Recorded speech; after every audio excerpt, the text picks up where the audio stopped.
Hello, friends and brothers. This is Dennis Yates with Masonic Improvement, your host, and this is the Inner Circle. And for now, another brother that's joined us for the All In Live show. Um, Welcome, brothers. And we're gonna go this time. We're gonna go across from starting at my top. I'm gonna call y'all out as we go, and then that way I can keep it going in order where I see you.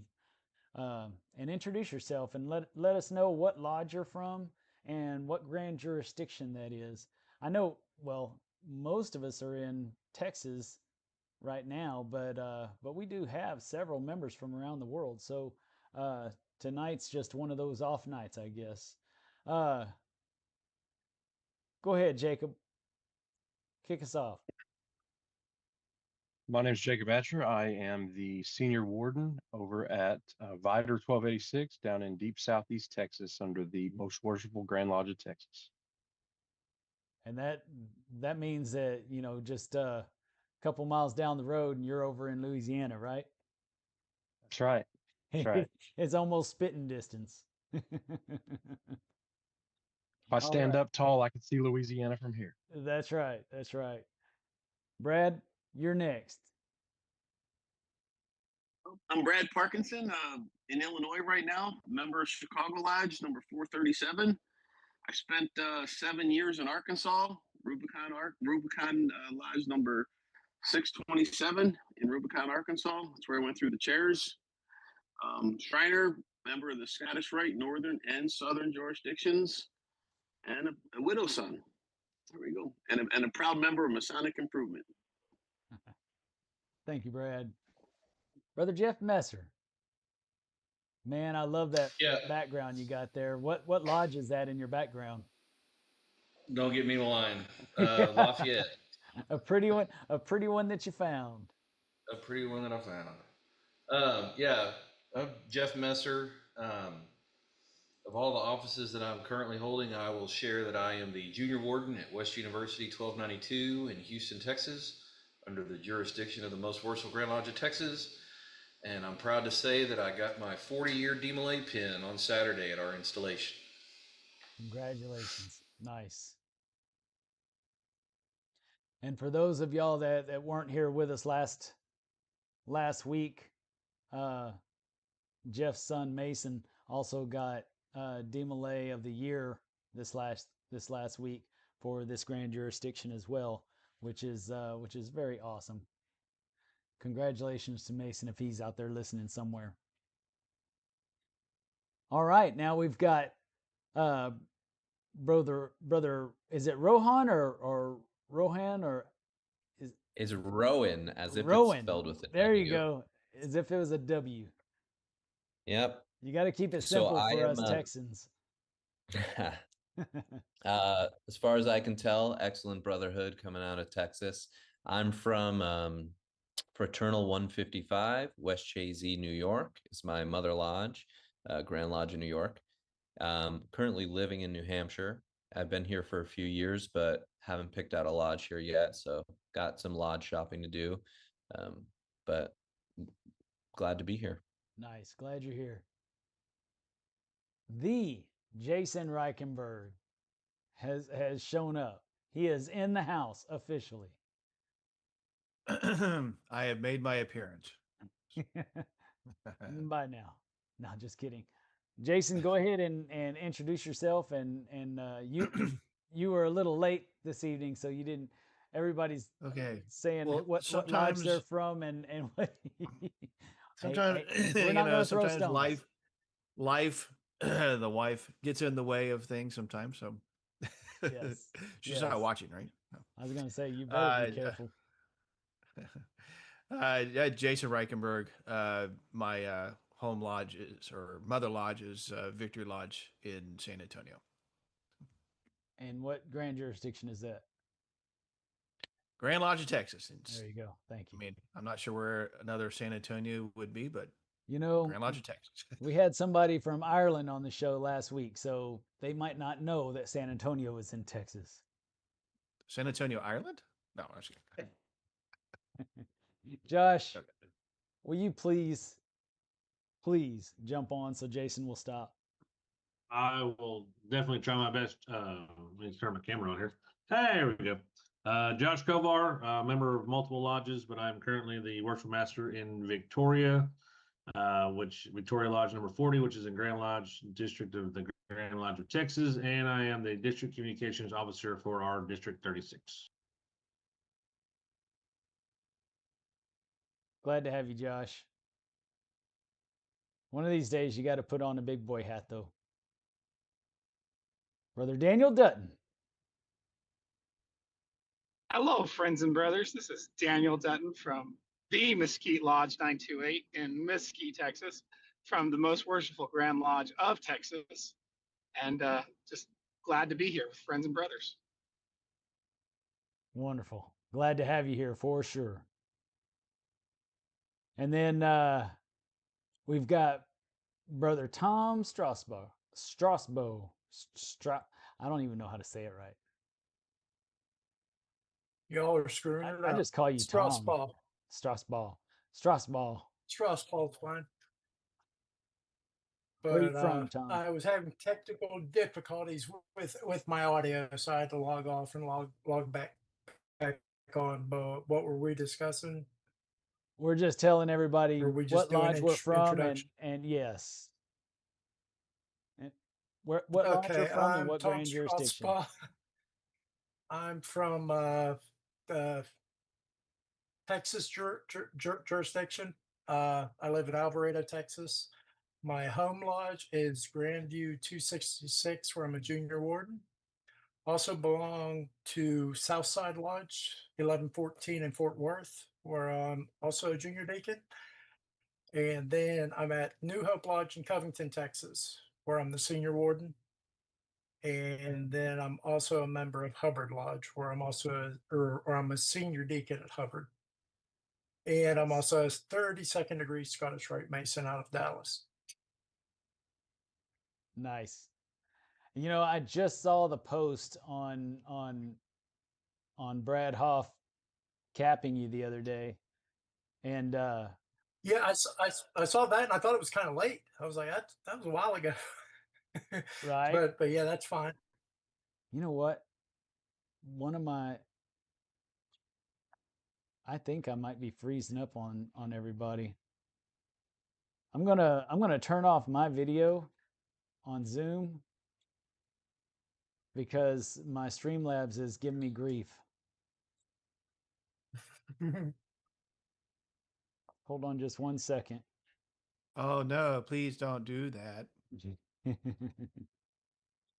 Okay, everybody's moving again now, so I'm just gonna stop messing with things. I was going back and forth between the Zoom and Streamlabs, and it decided not to play nice together. The Mikey O'Brien. How you doing, Mike? Hey, what's up, guys? I'm a fellow craft in Michigan. I'm still new, so you can't blame my brothers for my personality defaults. I'm at Olive Lodge 156 in Chelsea, outside of Ann Arbor. Nice to be here. Glad you're here. Very glad you're here. And we've got quite a few people online right now. We've got Dennis Pedretti, 58, who is a prospect from Indiana Lodge 613. We've got Larry Parham, who is normally on the show with us, and he says he finally found it, but he's still on the YouTube channel texting in, it looks like. And then yeah, Larry, the broadcast information is on the Facebook page, on the Inner Circle page, and I put it on the Inner Circle for you to jump onto. Tonight I had put it on the regular Masonic Improvement page so that everybody could, and then also put it on the other one afterwards. And then last but not least, Brother Byron Weber. So since you weren't on, Byron, what we're doing is everybody's telling us what lodge they're from and what grand jurisdiction. All right, give me just a second here. There I am. Trying to turn everything on video. There we go. Can y'all hear me? Yes. Okay. So I'm Byron Weber. I'm a current junior warden at Hubbard 530 in Hillsborough, Texas. What else did you want? Your grand jurisdiction, but we already know you're in Oh, Texas. grand jurisdiction in Texas. We can tell by your sideburns you're from Texas. Oh, you hush. Then we've also got Lee H up in the hill country of Texas. I say up in, it is up from where I am. He's over near Austin, near Fredericksburg, and he's in the chat with us. And then Secret Agent Jimmy is in the chat with us. And Mindful Before Meaning, 1792, and he says, greetings, brothers. So I am grateful that all of you are here. I hope this is a good show for everybody to find a little bit of understanding with different issues of the day. Basically, a place where brothers can get together and talk about anything and everything that happens to be Masonic or somewhat related to Freemasonry, because we're all just on a journey, right? And so if it fits, then let's wear it. So Josh had a question earlier tonight, or earlier before we jumped on the show, and I wanted him to save it for the show. So Josh, go ahead and ask that question again one more time. So there the you go. question was, with his big boy hat on. Nice. I like oh, you opened a can of worms you did not want to do. So the question was, is that if the DDGM has not received the formal 101 completed for the brother that is moving into an office, what then happens? Does anybody want to answer that, or do you want to leave it to me?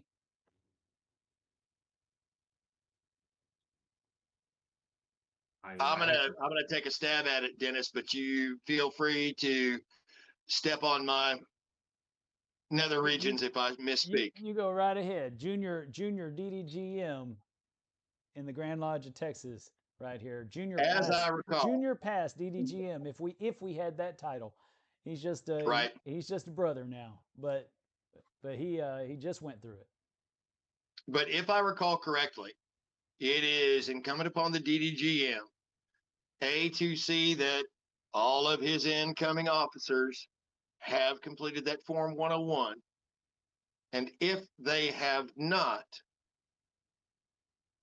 I believe it is his then responsibility to kick that upstairs to, in my case, it would have been the Grand Marshal, to pass on to the Grand Master, who then could make a determination on what was to happen with those officers that were going to be installed. But this all had to happen well before installation began. Now we are at the end of installation season, and I do not know how that should be handled, because that was not within my experience as a DDGM.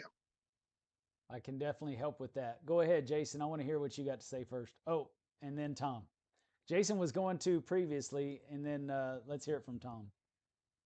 No, what I was gonna say is, to be honest, it's a little bit out of my wheelhouse, because, and what I would start with was, and that's exactly what I was doing. I was pulling up the law book to see exactly what it says, because and that's the thing that I would, suggest to everybody is, when you have these kind of situations, the very first thing before you weigh in or give your opinion or anything like that.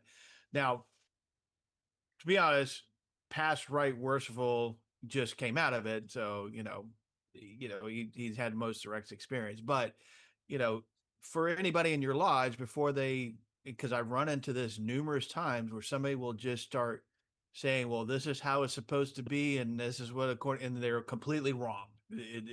There's nothing whatever they're saying is not what's in the law book. So my always thing is, before, if I ever get these kind of questions, even as a worshipful master, like, first thing you do, go to the law book, find out exactly what it says, and then from there, try and figure out what exactly you're supposed to do. So.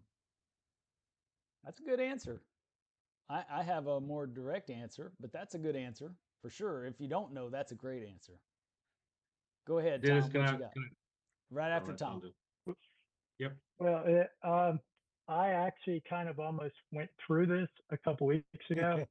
One of my lodges, the information I had go to, because of the 4 lodges I belong to, 3 of them are in different districts, and unfortunately, the first one I got installed in, the DDGM, had actually certified me as proficient in opening and closings, which is supposed to be signed by the district instructor. Well, my second one said, hey, these forms are not going to fly. I'm going to send you out another one. Do you have another district instructor that can sign it? I was like, yeah, I can. This was like the night before installation. And he basically told me if that was not done by the time I was to be installed, my installation would not be valid. And then there's a whole things around that, because once everybody else is installed, I guess I could just pro tem it till all of that paperwork got straightened out. But fortunately, I gave Justin Jones a call. He met me at the lodge at like 9 o'clock to sign it. It's like, cool. Now I got this. I can email it over. But that was the explanation he gave to me. And I've dealing with separate DDGMs from separate districts. It looks like everybody does their job differently. So there's some that are kind of lax, some that go totally by the rules. So, that was I'll tell you my exactly what experience the with rules it. are. Yeah, I'll tell you exactly what the rules are here in just a minute.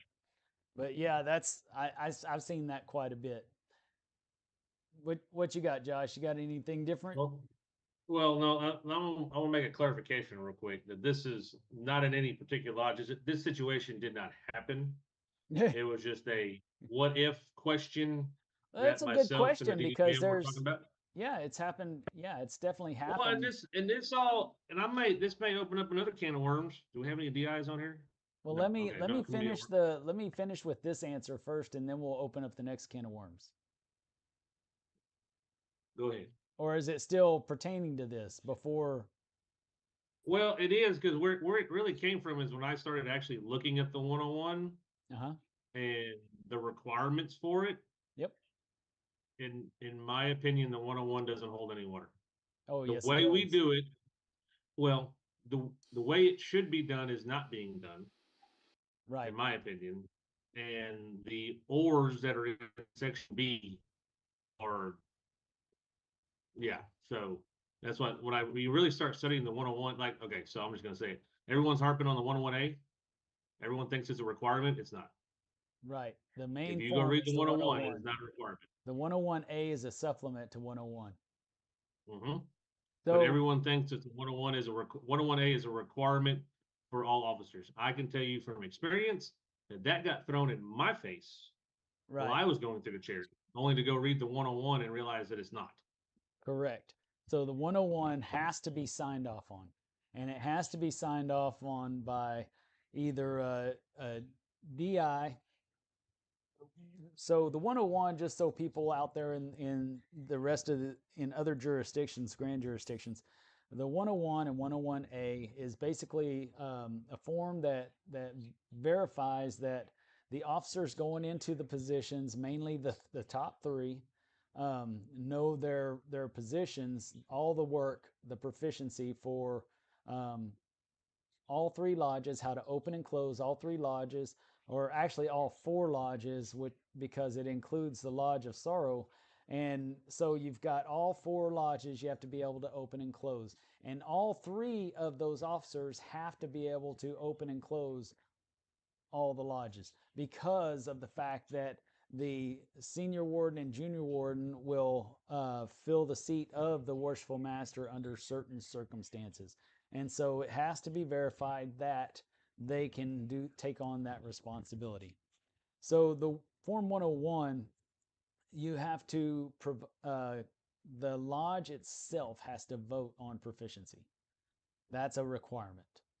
The lodge itself has to vote on proficiency. And then the second part to that is that a district instructor or one of the committee on work members can sign off on. Your district instructor is supposed to sign off, but your committee on work person can do that instead. Then it goes into or this, or this, or this, or this, as far as different things that can take the place of those signatures, which is attending a forum and exam, or being a certificate holder, or what have you, just different little things. The big deal, though, is that you have to show proficiency in opening and closing all 4 lodges. And unless, and then there's also the stipulation of doing the life program, as well as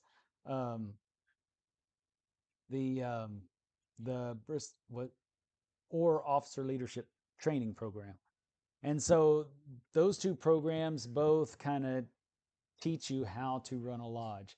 So those are other stipulations that is an either or that you're supposed to have done before you can become an officer of the lodge, unless you are a past master of a lodge already. And then it kind of makes those particular topics null and void. However,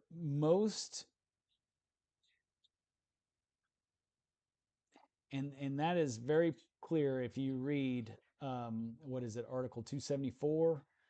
I'm pretty certain it's 274 and 274A, as well as read the Form 101 itself closely and see what it says exactly. But the secretary has to sign off on the fact that they're either a past master, or that they've done the life program or the officer leadership training, because that's verifiable in our Grandview system. If it was inputted, and in most cases it has been. If it hasn't been and you know that it was, then it's an easy fix for a secretary to do that. But the secretary has to sign off on it then. Now, another part to that is that the DDGM has to verify all that stuff. So that form is supposed to be turned in a week prior to installation, not the night before, not 2 days before, or anything like that. So to be legal, it's supposed to be turned in a week prior to installation. Is it 5 days, Jason? 5 days prior to installation. I know that. Correct. What are you pointing at? Did somebody say it in the chat or something?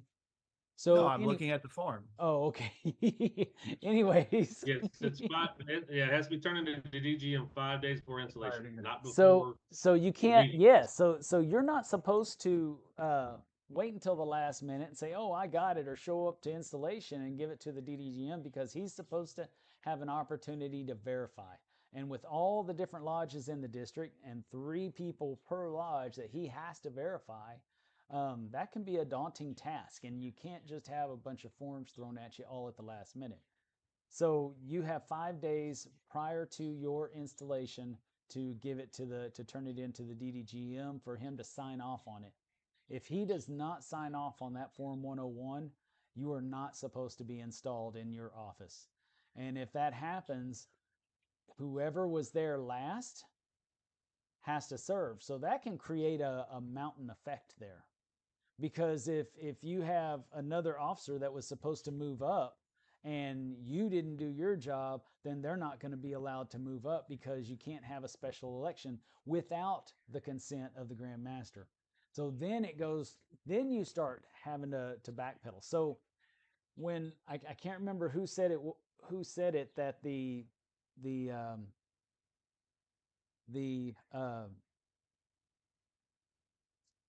oh goodness, it was said that the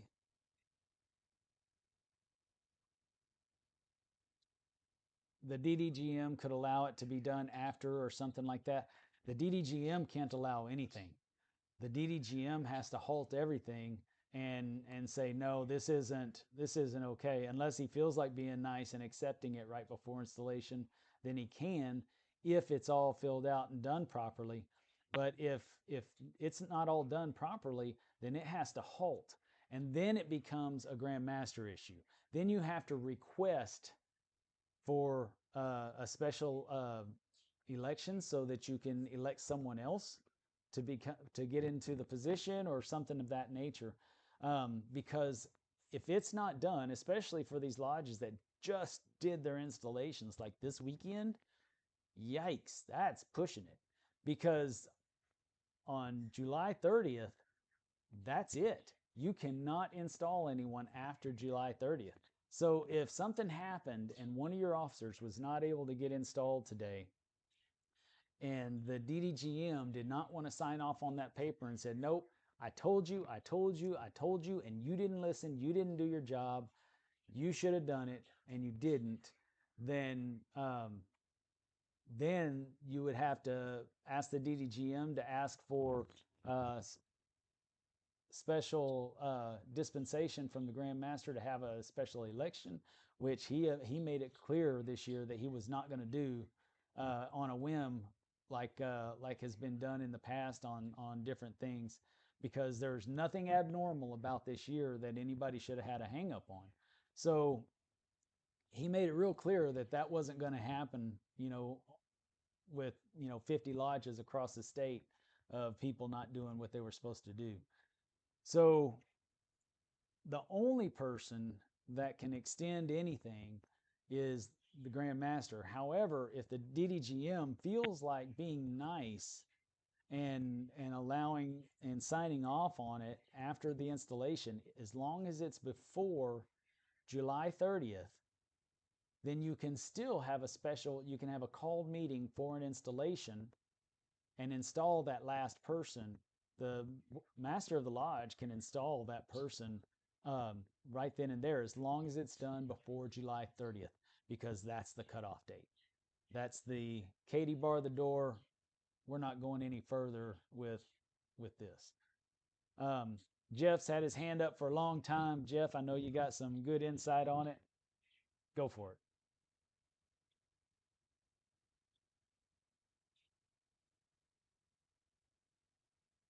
Well, I thought you did, but then you You're on lowered mute, your Jeff. hand. Oh, no, sorry. Yeah. All right. So I'm not disagreeing with anybody said, but I would encourage you, if you have a copy of the Form 100, and for those of you that don't, I'll pull Or it the up. 101? Yeah, the 101, sorry. Down on the very bottom of the first and second page, note to installed officer, it is your duty to provide a copy of this document and attachments to the DDGM of your district 5 days prior to your installation. Now, show of hands, how many of you that got installed as a warden or master turned that form in to the district deputy, and how many of you had it turned in by your secretary? So just a little. That's a good question, because now it's their If duty the to make sure it secretary is gets willing, done. if the secretary's, because I did it for the guys in Moulton, because I was going to see the district deputy at another meeting, so I took them all and we signed them off well in advance. Yep. But in a contentious lodge, if you don't get it to the district deputy, it's your responsibility, right? Little caveat down there that a lot of people don't think about. Peace and harmony prevailing, typically the secretary does it. The other thought, and then I'll hang up and listen. But the other thought is, this whole thing, like Jason said, 5 days, right? It needs to be turned in, and I'll turn my camera on. It needs to be turned in 5 days before the installation. Oh, but if the district deputy is nice, guys, it's the rule. And listen, I got in a situation a couple of years ago where the forms weren't ready and it was a mess, and And but that's the other thing, right? Our and I don't want to completely derail Josh's conversation because I think it's a good one, but there's teeth in that law book, and we swim away from them when it's uncomfortable, right? Why am I shadowing so I agree. bad? If it's supposed to be in 5 days before, then it needs to be in. And if it's not, well, then guess what? Everybody gets to hold over. They don't have to show up, but you're not going to get credit for the chair you should be in. So the other thing I would say, I don't disagree with the Form 101A. It frustrates me.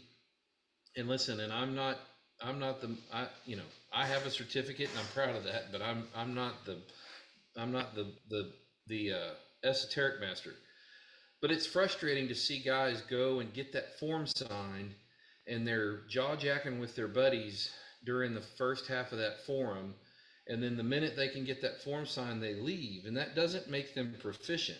The last piece of that to remember is that if they're not past masters, the lodge should hold a vote to certify that all of the incoming wardens and master are proficient to open and close, so it is memorialized in the minutes at the July meeting. It is correct. That is correct. And in fact, that's what the secretary is signing off on, not only the life program, but to certify that there are minutes that back up the fact that the proficiencies were done and the lodge voted. And at one of my lodges, Oso Naval, we actually put it in the bylaws so that the Form 101 and 101A is the minimum necessary for Grand Lodge to for someone to be allowed to become an officer in their lodge. That's the minimum requirements. At Oso Naval, we actually put it in the bylaws, in the rules and regulations portion of the bylaws, that we required all Masons, including past masters, to be verified proficient in all four lodges, as well as go to a forum and go to officer leadership training, and or do the life program. And the reason why is we felt like those minimum requirements gave too many oars going down the road. There's too many oars.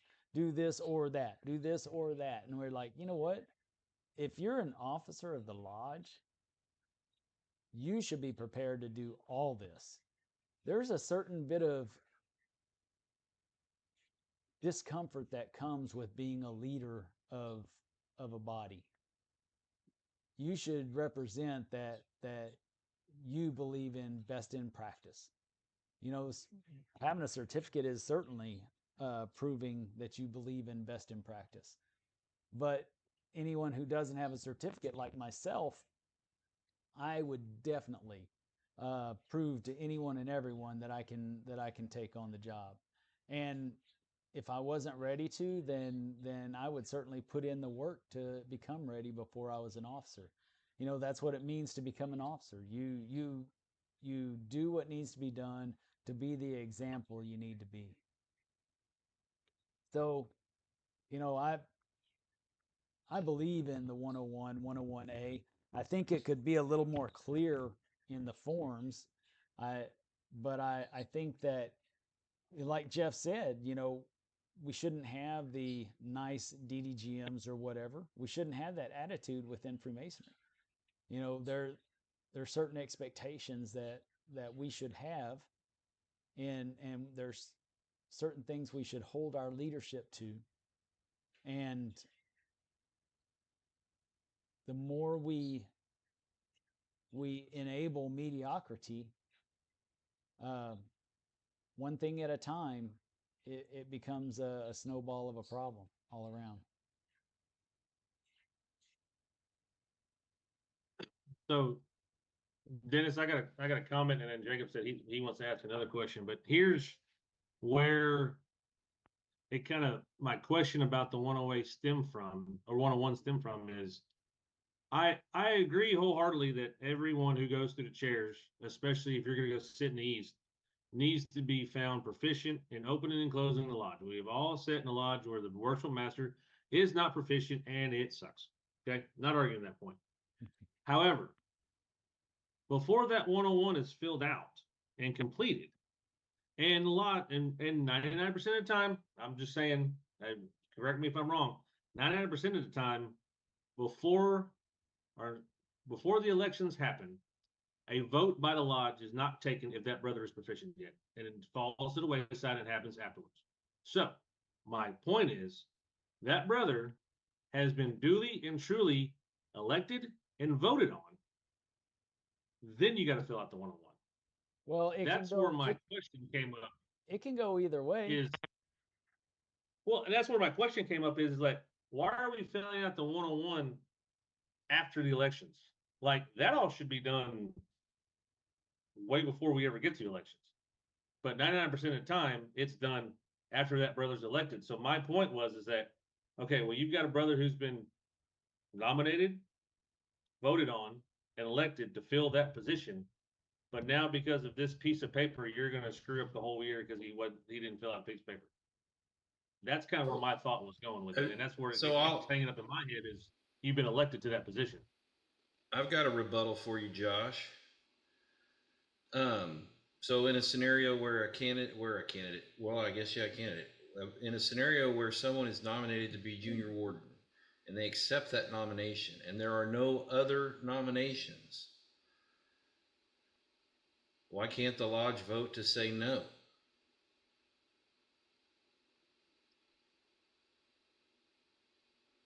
Not saying they can't. They surely can. And they can put someone in that position. But like I said, I think, and I don't know if my concern is the one, and like I said, I'm all for voting proficiency and doing the things we need to do. That's not my hang up. My hang up is I think we do it in the wrong order.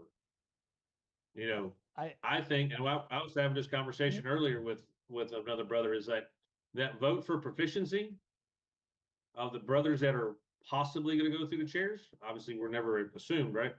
Is that all should happen at least a month before the elections ever happen. That way, that's all taken care of before the elections. And if they do find a brother who's not proficient in the work or opening and closing, that brother then has a full solid month before the elections happen to get caught up if he needs to. You know what I mean? And so I just, like I said, I think where I don't disagree with the practice of the 101A and the things it requires, I think a lot of our lodges do it backwards, and that's where my hang-up's at. The reason why a lot of lodges do it backwards is in case there's a contested vote. So if everything is going per tradition, sure, that's a great way to do it, and I agree with it. I think that it's better to have it down sooner than later, anyways. And to be honest with you, if you're having an election at your lodge for brothers to become officers, your lodge should already know those brothers well enough to know if they have their crap together, right? So yeah, I would go ahead and do it ahead of time. However, you always have to have that out available in case during elections, all of a sudden out of left wing, you've got somebody that nominates somebody else to junior, senior, or even the master's position. Because then after that election's done, because you don't want to, show your hands, or you don't want to cause a big riff in the lodge right before election season and get false votes. If you throw a riff in the lodge before election season, let's say you have that proficiency ahead of time, and then brother X out of left field comes in and says, "Well, I'd like to show my proficiency as well." Well, why would you want to do that, brother X? You're not going to be an officer. Well, now everybody's thinking, well, brother X might be wanting to become an officer, and somebody else might be planning to nominate brother X. Well, that is the plan. So then what happens is you get people calling people from out of the out of the cracks of the grave and telling them to come up and vote for them because they don't want to lose to Brother X, even though there's obviously a problem there that they would even have this conversation in the first place. But then you start having all these people that will never be at lodge again coming in just to vote, which is just a bunch of garbage, in my opinion. And so I understand and completely agree with having that opportunity after election to be able to certify a brother that might be Brother X that comes in because Brother Y or Z was not doing their job in the first place to validate their standing and being that they should be moved up in the lineup. Yeah, but in that Tradition does not situation, if a always brother, prevail. yeah, well, but I'm just saying in that situation, if a brother's going to do that, he dang well better be sure he is proficient in the work before he tries to pull a maneuver like that. And Well, that could have been voted on at the elections. Well, it could be, but it doesn't have to be. That's the whole reason why the law is in place the way it is right now. And that's why the timeline is given that it is today, with the installation being, or the paperwork being turned in 5 days prior.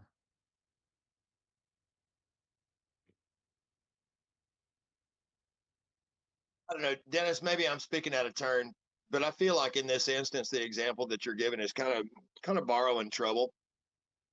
Um, if God forbid that situation obtains in any lodge, and I don't care what grand jurisdiction we're talking about, that is maybe indicative of something that should have been addressed within the lodge, certainly well before election. I don't feel like it's necessarily a valid point to bring up in what I like to think of anyway as the enlightened society that we are members of. The idea that somebody would sandbag in order to get a brother elected, to me, is aberrant to Masonry.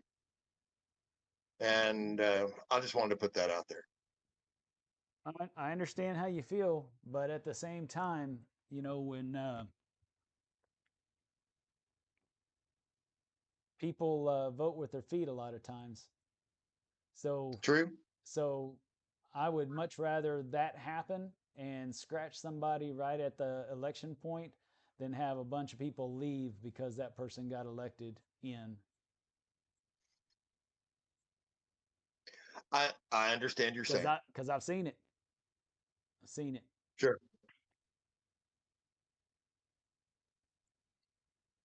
We've So got talking about the there we go.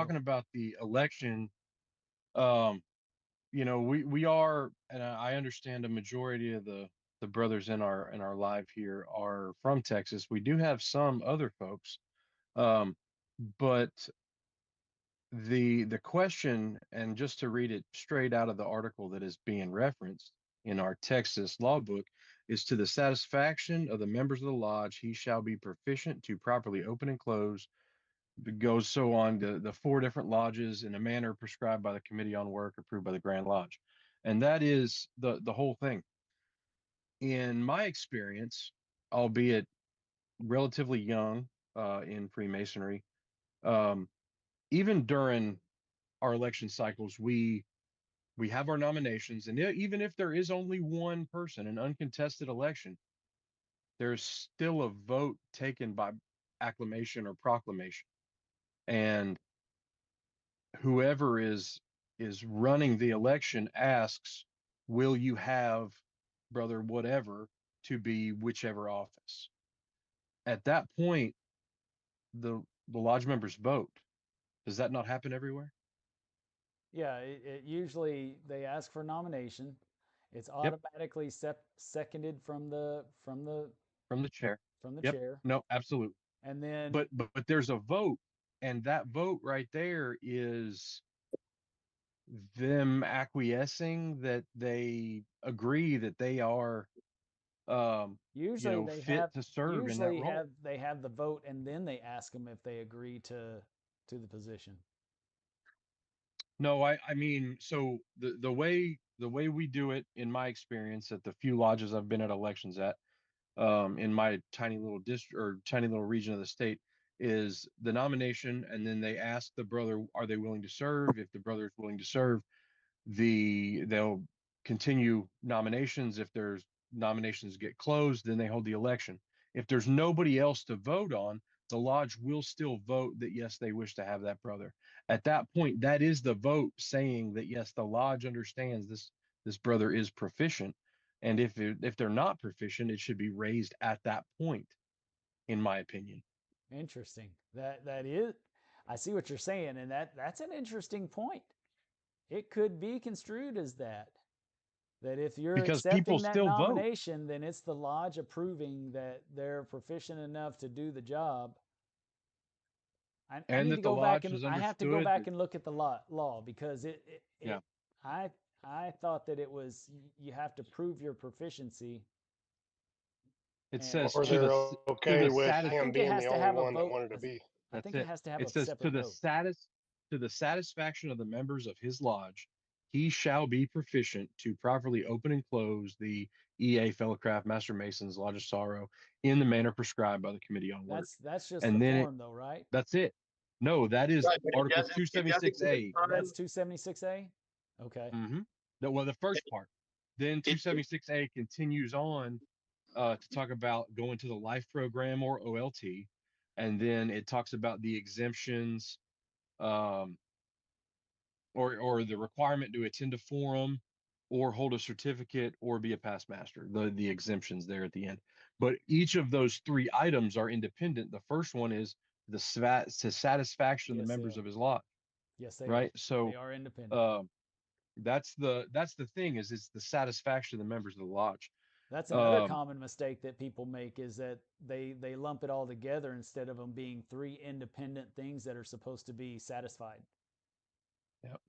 And I know we've got two other brothers with their hand up, but my question, and we can circle back to it, That's a good um, point. That's a good point. is I know, we've got brother Parkinson, and we've got brother Rowan on here that are from other grand jurisdictions. I'm not sure. Austin, you're from Texas as well? Yeah, Austin I've is seen from Austin. I Texas. just don't. Austin White, we know that guy. Oh, Austin's from down in South with you guys, right? Yeah. No, Austin is The from Waco, from the Waco area, Waco. Okay. by way of El Paso. by way of El Paso. Yeah, he ain't there Love it. anymore. Love He it. keeps saying that, but he ain't there Love anymore. it. He's a long ways from Kansas. But my question to brother Parkinson and brother Rowan, and for them to think about, I guess, while Jason and Tom go with their hands up, is not to put them on the spot, but what kind of requirements do they have for the three principal officers in um, that are taken over in your grand jurisdictions, and how are those enforced? What do we do similar to what we're talking about right now? Our Masonic year for our local lodges ends June 24th. We've got to have elections at the last stated meeting preceding that, and then after June 24th, but up to the end of July, our guys have to be installed. So I'm just curious as to how that's handled in other jurisdictions as well. Jason, go ahead. Hey, while Dennis, they're I thinking don't about it. want to. Yeah, I just said Jason's saying he's going to have to go play with some goats here in a little bit. So The goat pusher. Yeah. They're not gonna like us tomorrow, for certain. Okay. So in looking at this, okay. So number one, opening and closing ceremonies, lodge A. Okay. So that decision right there, that is solely a lodge decision. That is not district instructors. That's not committee on work. That is nothing but a vote. That is nothing but the lodge's decision. And so that is completely done by a vote. Now, the way that we've done it in the lodges that I've been involved in is as soon as the election is over, then a motion is made. Now, hopefully, these are, these are by tradition prevailed candidates that have come through. They have already been working on their proficiency. They're not waiting until after election. Well, oh, now I'll figure all this out. No, they've been coming. They've been practicing. And you guys, and these guys are coming up and they're good. So, election happens. The master and the wardens are elected. Right after that, a motion is made that the lodge finds that the elected officers are to be found proficient. That takes care of that requirement. That way, it's in the minutes. Now, as far as this form goes, what I've done as secretary, and then when I was senior warden for both Victory and for Guadalupe Lodge, I started looking at this in July after I was installed senior warden, because you got to make sure, first off, that the projected officers that are going to be coming up are going to be coming to ritual practice and learning their parts and being proficient. Second of all, make sure that their OLT or their life program is done. Also, because in case they're not a past master, make sure that the B, C, D, or E is completed. Most of the time we do E, attend a ritual forum hosted by the Committee on Work. So certified by a vote of the lodge, and that attended a ritual forum, because they're held generally in the fall and in the spring. That's why the May and June ritual forums are so well attended, because everybody forgets them. Anyway, but again, if you're waiting until, you should not be waiting until election night to look at this stuff. This stuff should already, and I start in July basically, but I really get geared up in January, because if for some reason things have lapsed, then yeah, you've got time. First off, if you're, say, your junior or senior warden that's going to be coming in has not been going to ritual practice and has not been working it at all, then you need to get on that guy and say, look, you have to be found proficient.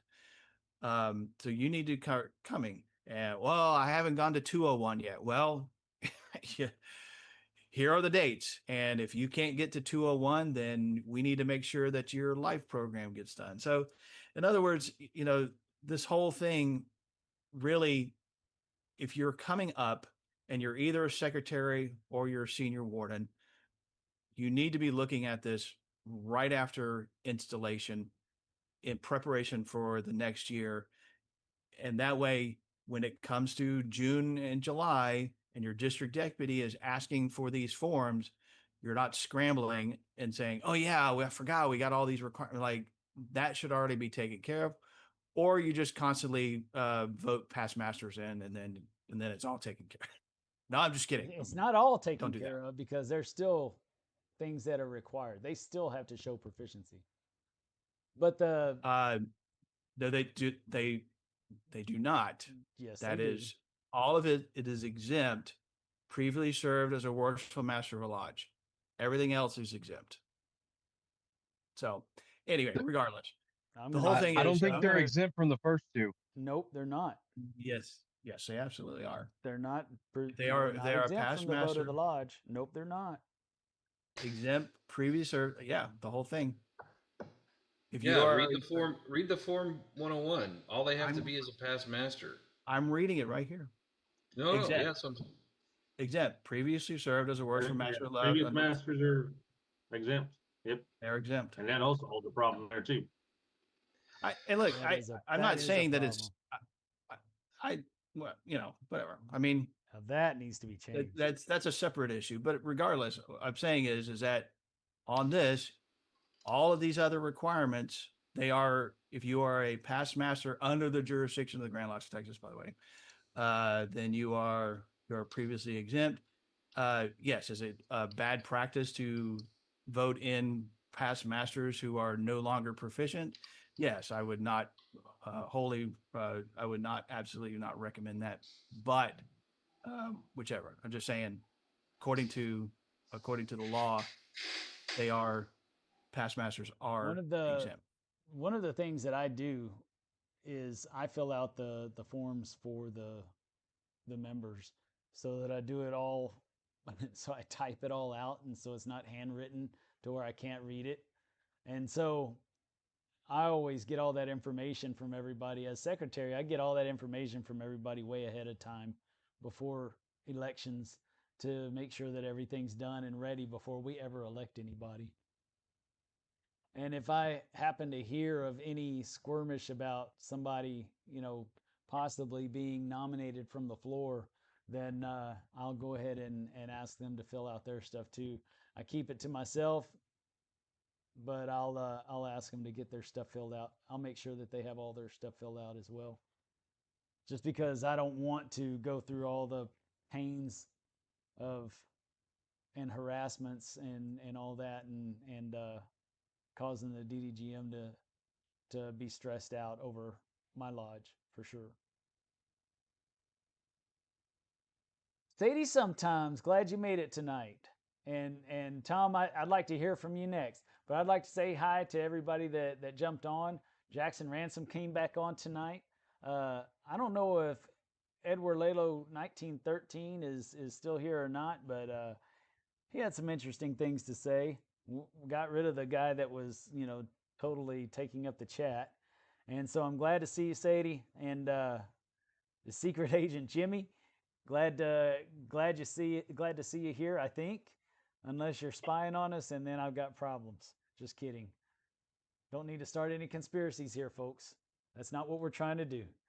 But glad to see you guys here and gals. And what you got, Tom? Okay. Now, being that I'm the junior warden in 2 lodges, I was already told by one worshipful master I'm the lawyer of the lodge. So any legal questions come up, I have to go look it up. And my new paralegal is AI because I have the entire law book in AI. And if I have any question, I just ask it real quick and it gives me an answer. But anyway, as far as the question Josh originally asked, what happens if that's not turned in? According to the law book, if it's not turned in by July 31st, the officer cannot be installed. The previous year's officer is to be held over unless they're already installed into another office. If that's the case, that seat stays open for the entire year until the next election. There's not a special election afterwards, and there's not, basically, they're going back to Article 306. It said, the said office shall remain vacant until the next regular election and shall be filled pro tem at each meeting of the lodge. So they said there's really been no law since that time. I believe that was around 1965. They made a Grandmaster made a reference to it. And it pretty much you're stuck until that time. So they said there's no late installation. Under distress, the Grand Master can assign a master of a lodge. He can remove a master and put in his own master. And so he could do that if he wanted to. However, that is not a sign of distress, by the lodge in the Grand Master's eyes. So it would not happen. So you're absolutely right. The law stands and it would not happen. The Grand Master would not interfere with anyone because they didn't do their job. Yeah, it's basically akin to a nuclear option. For the Grand Master to step in and assign, especially a worshipful master, to one of the subordinate lodges, it amounts to you either let me do this or you're losing your charter. Bad things are going to happen. Yeah, you're going to turn over your charter, or we're going to assign a set of officers, and they're going to run it while we figure out what to do with you. Yep, you're right, Byron. And also, Also, I noticed you shaking your head right there, Dennis. But the reason why I did that Don't was as even soon as I was justify it. installed. Oh, I will justify it. Basically, within a week of being installed, we had our first stated meeting, and the worshipful master wanted to appoint an EA onto a committee. And he had asked me, what is your opinion? I said, my understanding, they could be on a committee, they could not be a chair, but I'm not going to Oh my God. say anything until the next meeting, till I have time to look it up. And when I ended up looking it up, I had found out that they couldn't serve on that because they're not basically when not I members of the asked to lodge. scan the document, they said short answer no, but this is why, and it gave me 5 references to the law book of why. And one, the major one was they are not a full member. And I mean, even when I looked at the committee that they were asking them to be on, which I was the chair, which was the bylaws and regulations, I was like, oh, you definitely can't have that guy on that committee. But it was, and it just kind of laid it out real quick because I was prepared to be on that law book for about the entire afternoon, looking up everything referencing that. And it How just many kind of ways do you want us to say quickens no? that. What's that? How many ways do you want us to say no? In how many languages? Yeah. So it's Ask Chad. I understand the worshipful master wanted to do it to kind of have him a little more involved, but it's like, and He doesn't need to be I'm involved. more of a stickler to what the law book says. If they can't be there, they can't be there. Yeah, I'm more of a stickler as to he's an entered apprentice. He doesn't even know what he's a part of yet. He doesn't need to be doing anything except doing his working on his proficiency. That's how I feel about that. Sorry guys, sorry not sorry. it's Yeah. kind of like the Totally. same. It's the same rules that apply with Grand Lodge. You don't get put on committees unless you're a past master, because you're actually not a full member of Grand Lodge. You're not a full member of the West unless you're a past master or one of the officers, or a master actually, because a master, as soon as he's installed, is in essence going to be a past master no matter what. So he's got that vote. So he is still a part of Grand Lodge, but the anything else is, even a master mason is not a voting member of Grand Lodge, and so they can't serve on committees, not for the Grand Lodge. That was going to be my next question, because I was always told that unless you're a past master, you're not a member of the Grand Lodge. That's why only the officers have a vote, and a past master has his own vote in addition to that. But that's why they had that Grandmaster's decision a couple of years ago. Was it a couple of years ago? I think it was a couple of years ago, where they were talking about someone who hadn't served as a senior warden that was made a master of a lodge because he was a charter master. Was he an official past master to be able to serve in a committee? And so that's why they had that Grandmaster's decision, was because that very scenario popped up. And it was basically saying that no, it's not possible. They need to actually serve their time before they can be considered a voting member. It was that was 2 years ago, I think. Go ahead, Byron, what you got?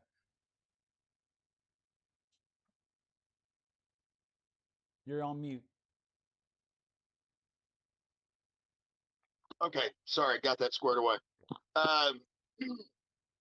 Okay, let me start with the most recent thing first.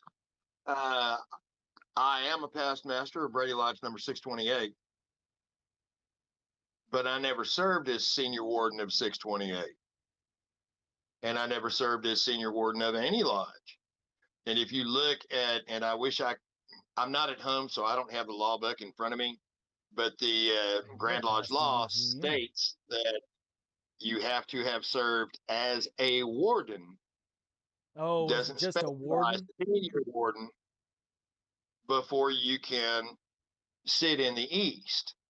And that was, the situation within my lodge was such that, I had been junior warden already of that lodge twice. I had had to step out of the line because work commitments kept me from attending lodge. And when that situation no longer obtained, I came back into the line as junior warden because they had a guy who had been serving as junior warden, was ready to ascend to the senior warden station. But when it came time for elections the following year, he had to move. And I had already been serving as master pro tem 6 months because dude had moved. Both the master and the senior ward, or sorry, the master had moved, and then the senior warden wound up having to move. So I don't know that that's entirely accurate, that you cannot be a member of the Grand West if you have not served in the West in a subordinate lodge. I need to look at that grant. Yeah, you have to have definitely have served in the West. I mean, no, in the East, not the West. Let me check on that law because there was a decision and I'd like to see exactly what it was. Bear with me while I look that up. Right. Okay. So while you're looking at that, I'm going to bring something else up. I don't know how many of y'all were there. I think it was either 2 or 3 years ago. A brother stood up at the rostrum at Grand Lodge as a master mason, but not as a past master. I believe he said at that point he was serving as senior deacon of his lodge. And before he could continue any further in the remarks that he wished to address to the Grand Lodge, a point of decorum was made. That's probably not the right word, but that's the words I'm using. Point of order. A point was made that if you are not a past master, you do not get to address this assemblage. That is correct. And, and dude was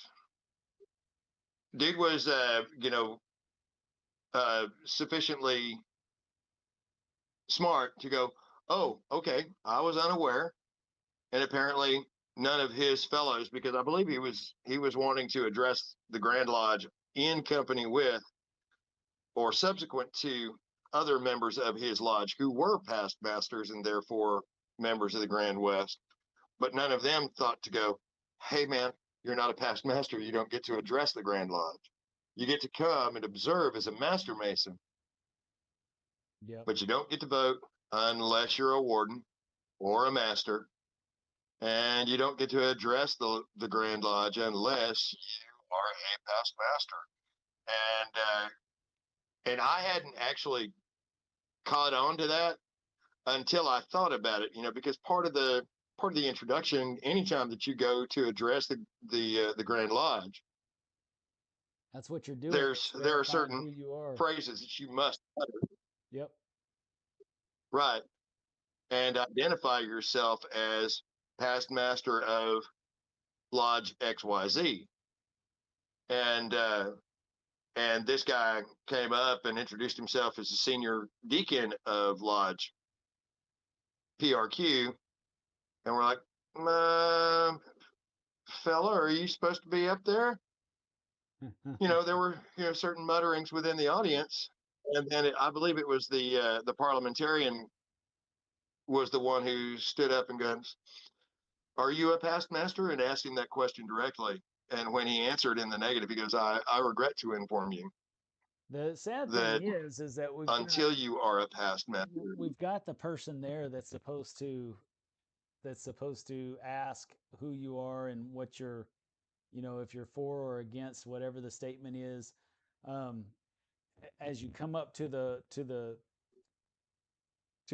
podium or to the stairs to get to the podium, there's usually someone right there that says, hey, who are you? And who are you and where are you from? Yes, basically. Before you ever get up there, that way they can turn you around if they need to or whatever. But yeah, that's sad that had to happen in front of everybody. Hey, Dennis, I'm going to jump in here real quick. And if, if somebody's not on the live, if they want to drop in where they're from in the YouTube chat, please feel free to do that. And if you like us, give us a like. If you really like us, hit that subscribe button. And if you want to join these things when it's not all in live, join the inner circle so you can join us on the Zoom call. Sorry, I'm throwing out the pitch there. No, We're gonna get the thank you very salesmanship much, over because here I going very real quick. rarely, yes, I very rarely promote myself. I'm so bad about that. Yes, all of you know, these are all our inner circle members, which are the financial contributors to the show, and with that small financial contribution that they give each month, this is one of the things that happens is every Sunday we have a live, so that we can just hash out some of this stuff that we see going on around us, and then also talk about some other cool stuff. And then we have the book club that we do, and there's some other cool events that we do for inner circle members only. And it gives you, commercial free access to all the shows and all the different videos that we have, and we have a ton of them nowadays. But anyways, just so that you know, that's what it means to join. And you go to the YouTube channel and join.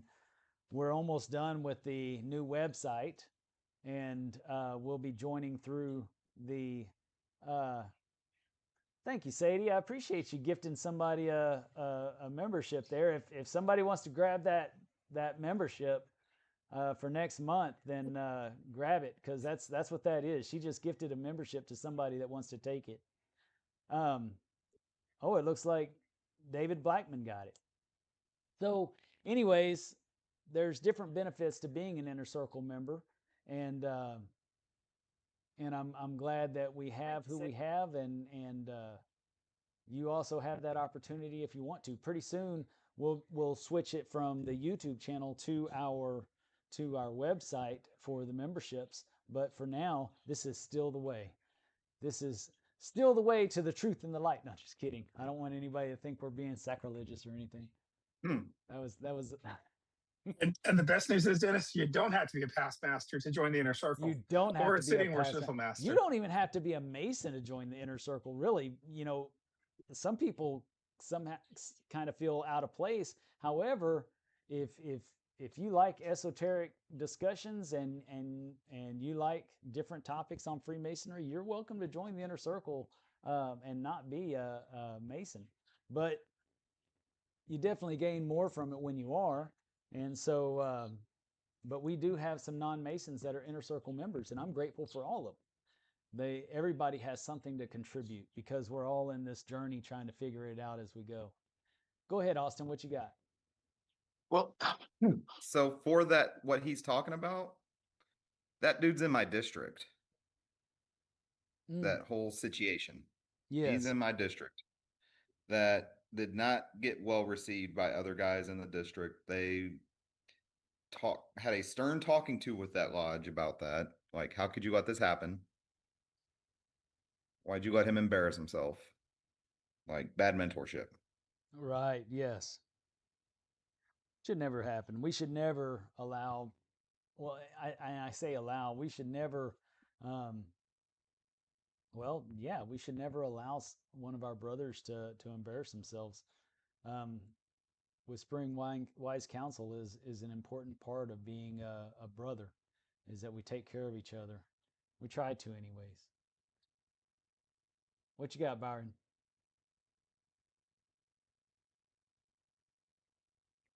Sorry, I wasn't quite done. You go right ahead. And I feel like there's room here right now for one more shameless plug. If you are finding yourself in need of officer leadership training, August 14th, 15th, and 16th, through the Grand Lodge of Texas, online training is available literally for, let me try and figure the math in my head, 20% of the nominal price. Yes. Instead of paying $250 to attend in-person training, you can spend a whole $50 and do that training online. But that is and Texas meet the Freemasons requirements only. of that Form 101A. Yes, that is Texas Freemasons only, though, and you go and sign up through Grandview, and you choose either the 101 or the 201. You can't choose both. You have to decide which one you want to do, and make that choice whenever you sign up. I thought I was going to be able to sign up for both. The ad was a little bit odd the way it was presented, but I've signed up, and I used to teach this stuff, and I'm telling Right. you, it's But something that we ought to revisit and revisit again and revisit again if we care about our lodges and we want to stay current with all the information that we can to help support our lodges. Even as past masters, we should be showing up to these things and learning all that we can so that we can support our young officers as they go through the line. well, and especially if, like me, you are a past master who predates the existence of OLT,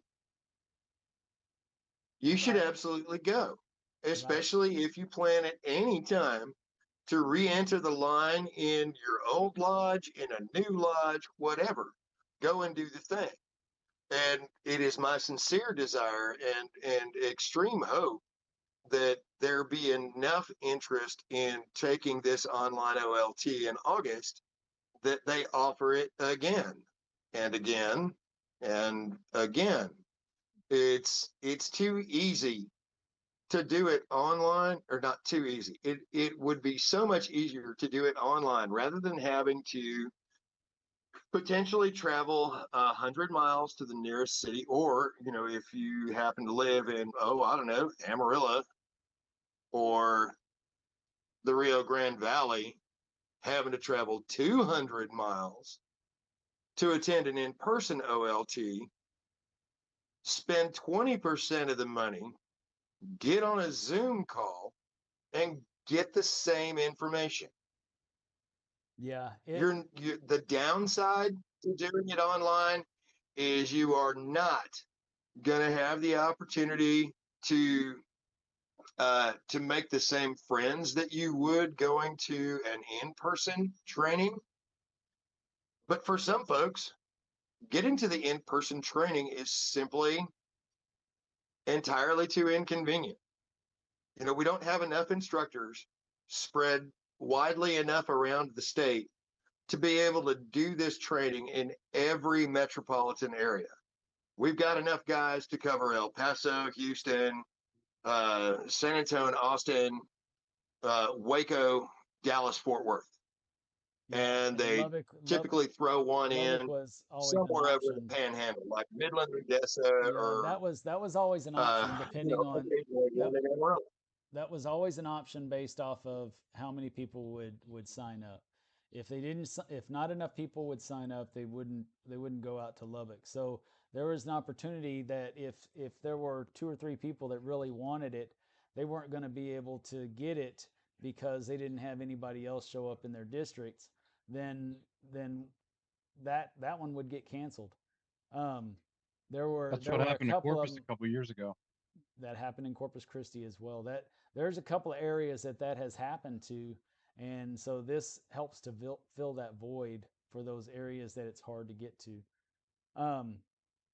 Which that reminds me, I've got some great news to share with the Inner Circle members after the program tonight. At 10 o'clock when we close this thing out, I'm going to take 5 minutes of your time, and we're only doing 5 minutes of time after the after the show. Last week we were here till midnight. We're not doing that ever again. 5 minutes of your time right after the show. 5 minutes, and I got some pretty exciting stuff to talk to you guys about. So yeah, that being said, we should absolutely be doing that. And along the same lines, we have I don't know about the other grand jurisdictions, but Texas has secretary training as well as treasurer training um, that we have for doing your jobs. And not only is it teaching you how to do basic skills in secretary and treasurer work, but it's teaching you how to do it through our computer system, Grandview, and which is very important because there are very few lodges that really need like a quicken system to do their books. We just don't have enough things that we do to make it worthwhile to pay $150 a year for a subscription to Quicken. And I know how much it costs because mine just renewed for my personal business. But I can tell you that there's not a lodge that I've been to in the past 6 years, 7 years, that has any kind of business worth doing it on Quicken. It can all be done on Grandview. But most people don't even know how to do it. I've seen treasurers requesting treasurer ledgers like they used to have back in the 80s. And it's just not available anymore. It's not today's technology. We don't use a pencil and paper anymore. We use technology so that we can be more efficient on what we're doing. So those classes are available as well. And if you're an officer, going along with the discussion of the 101 today, now let's talk about above and beyond a little bit. If you're an officer, you should really know what the job of your other officers are. So why don't you go to that secretary school? Why don't you go to that treasurer school so you know what your secretary and your treasurer should be doing? Because you are also held accountable for that. You are a fiduciary of your lodge. There's 3 that can actually go to jail if something goes wrong in the lodge. And that's the head of the lodge, of course, and the secretary and the treasurer. So it would behoove you to learn what their job is if you want to keep yourself out of trouble. And Dennis, I'm going to do a keep plug them out here. of trouble. You go right ahead, Daniel. That is also part of the Texas, Grand Lodge of Texas Vanguard application. And if you want to learn more about that, Dennis has an episode on that. I know there happens to be some guy who's kind of smart about that stuff who happened to co-host that episode with him. But that's talking about above and beyond, right? Just take that opportunity to not only learn more, but be more for your lodge. Vanguard ultimately is what a lodge should be doing as far as what the law book says, and maybe a little more, but it's not the bare minimum. It's what we should be doing to give good Freemasonry to our brothers here in Texas. Yes, and I would suggest even that it's a valuable resource for anyone in Freemasonry or even in other civil service groups, because it can give you ideas on those as well. But if you're doing things that are on the Vanguard, which is what we discuss in it, and we also have a copy of it with that episode, we have a PDF for you to look at. If you're doing those items, then you're pretty much touching the personality of every Mason that you have in your lodge. So if you're doing that, you're definitely creating value for everyone in your lodge at some point. I think it's very appropriate for anyone who cares about their lodge to watch that show, because you can take all those principles and apply them no matter what state, country, whatever. This happens to be a list of items to achieve an award through Grand Lodge in our grand jurisdiction. But in general, if you're trying to achieve those things, you're going to bring value to almost every type of Mason that there is today, which is a good thing, because we have a big variety of different types of Masons today. Back when Freemasonry started, there was it was very philosophic and theosophic in nature, very focused on ritual and whatnot. And then the social element was added to it a little bit later on, and there was actually a split because of all that, and then and other reasons between the ancients and the moderns. They called it, and that was when the Grand Lodge of England was first formed in 1717, and then there became a split, and then later on in 1837, I think, that's when it became the United Grand Lodge of England. And that's when they all came back. They both came back together to form um, one Grand Lodge. But you know, even back then, there was different types of Masons that were walking through the door because it was spreading like wildfire. Um, most of them had the same passions and ideas as far as ritualistic, philosophic, and theosophic. Most of them had those type of ideas, and were pursuing that to understand who and what they were, because face it, it wasn't too soon before that they weren't allowed to have those kind of discussions. And so this was several generations in, but they were still having those conversations.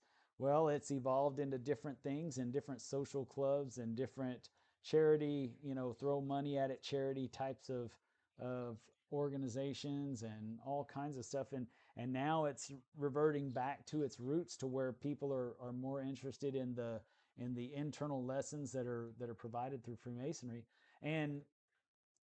But there's still all those Masons in between. So you still have all those different types of Masons, and we still have to provide some kind of value for them to help them get there. And the reason it's important too, and not to just ostracize them or yourself by saying, there's only one way to do things and one way only, is because really, you can have these dinner events and add a little bit of education with that dinner event, and it makes a different kind of event. And so the people that enjoy the dinner events will come for the dinner, but then they'll get a little bit of education, and they might start liking it, and they might start getting a little bit further into the education portion of it. You get into the catechism part, and you focus on practicing a lot, and then every once in a while you say, hey, what do you think this means? And all of a sudden you're into philosophic discussion and contemplation in your lodge. And so then you start creating another level of thinkers in your lodge. You can transition from event to, or let's see, from trait to trait of different members through different events, and that's perfectly fine. But if you only cater to one kind of Mason in your lodge, number one, you've probably lost all the other kinds of Masons out there that you had attending your lodge, and that's why you've only got 5 people still at your lodge. Or you probably lost all your other members, and you only have 5 members at your lodge. That's if you're only catering to one type of Mason, you're killing your lodge, just plain and simple. So I strongly believe in the Vanguard. I believe it's good for anyone around the world in Freemasonry, and we have an excellent show on that with Masonic Improvement. What else we got, guys? Just out of curiosity, is it appropriate to share the requirements for that Vanguard Award with other grand jurisdictions? Sure. We're not divulging any secrets. We're just saying what are different things that you should be doing as a lodge. I only ask because I know that there are brethren from other grand jurisdictions in this discussion.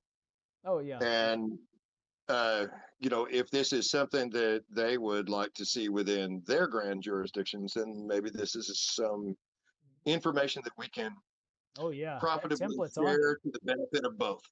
Yeah, that template, if you go find that Vanguard video, that template is attached to that video, and you can pull that off there.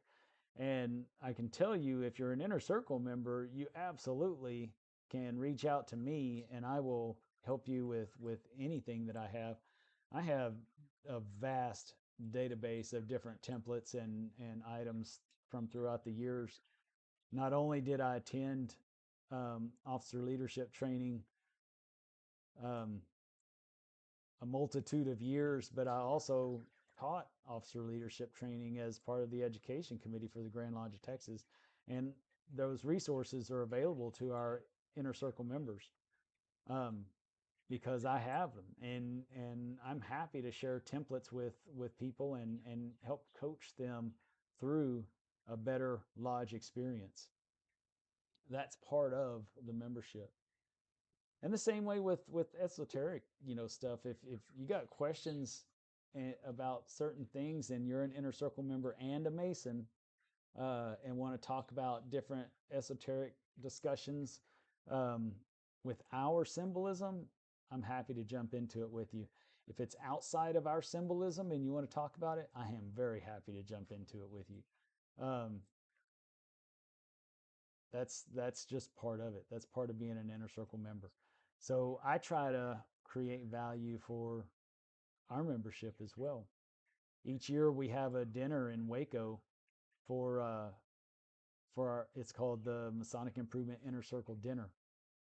And it's specifically for our inner circle members. And what it does is it creates an atmosphere. We have anywhere from 50 to 100 Masons show up during our Grand Lodge session, and it's specifically to give an atmosphere of a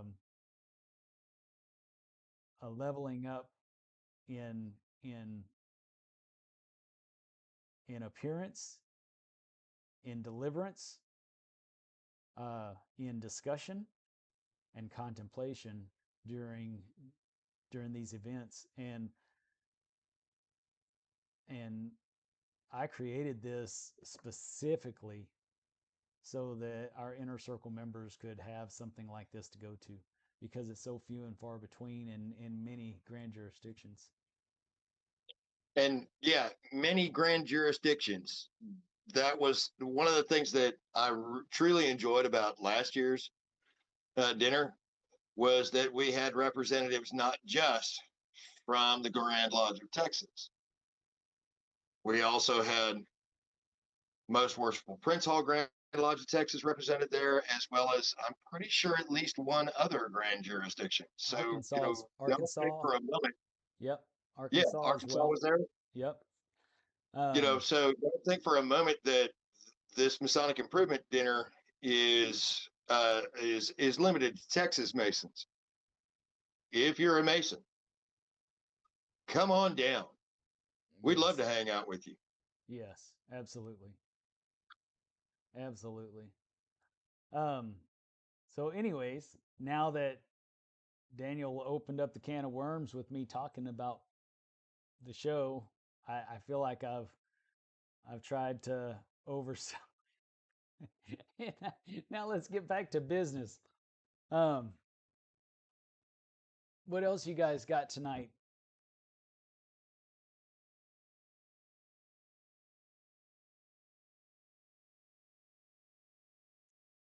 The only thing I'll add is you only have a few more days to get installed, brothers. If not, everybody carries over, whether they had a Form 101 approved by their DDGM or not. That's right. So you have to get it done in Texas, at least. Yep, that's right. And congratulations to Jeff Messer. He's our newest installed master on the show. That happened this weekend. I saw the photographs. I'm sorry I couldn't make it. I was working this weekend, getting ready for next week. Actually this week. It's going to be a busy one. On Thursday, I'm traveling to Bryan, Texas for a joint AMD and Night Masons festive board. There's 2 AMD councils and Night Masons that are joining together for this festive board, and I'll be speaking there. And then the family and I are going to take a little vacation down to Galveston for a few days, and then traveling all the way up to North Dallas, and I'll be speaking at the St. John's 51 festive board in McKinney at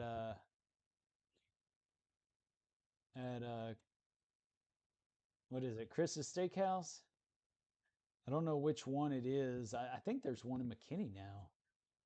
There wasn't one back when I lived there years ago, but um, yeah, that's going to be going on.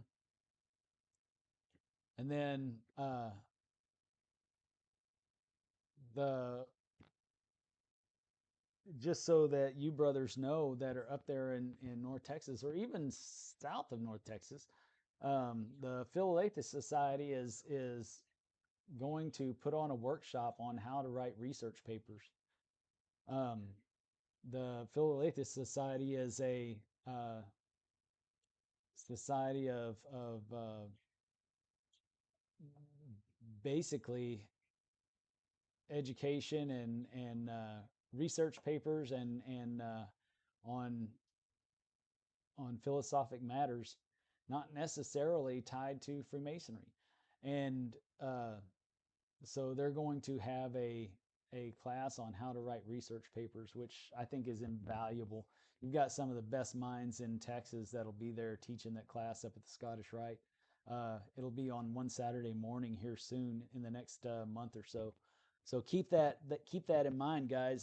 That's one that I would like to go to myself because I am not a research writer. I'm not very good at it. I typically don't do the footnotes at the end and stuff like that. I just kind of write it in as I go and say, as Pike said in, this book or whatever, blah, blah, blah, blah, blah. Whereas, there's a specific way that research papers like to have that stuff put down. Um, I'm not that guy. I don't like writing like that. I write differently. I write in presentation form mainly. I think the other way gets kind of dull, but doing it research style, it's got its value to where you can go down those rabbit holes a lot easier. For me, you have to take mental notes and then just go hit those points that you remember um, later on. But if you see a real research paper, it's invaluable because it has all the information you need to go down those rabbit holes.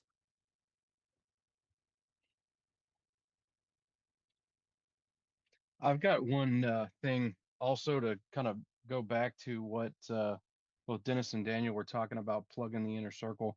In addition to being on our Zoom, we have a Zoom chat that Dennis doesn't get to see.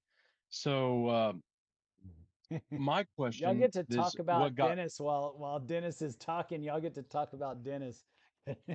sometimes, but not tonight. Not tonight. We had some guests in our Zoom tonight, so we had to Very nice. everything was on topic. It really was.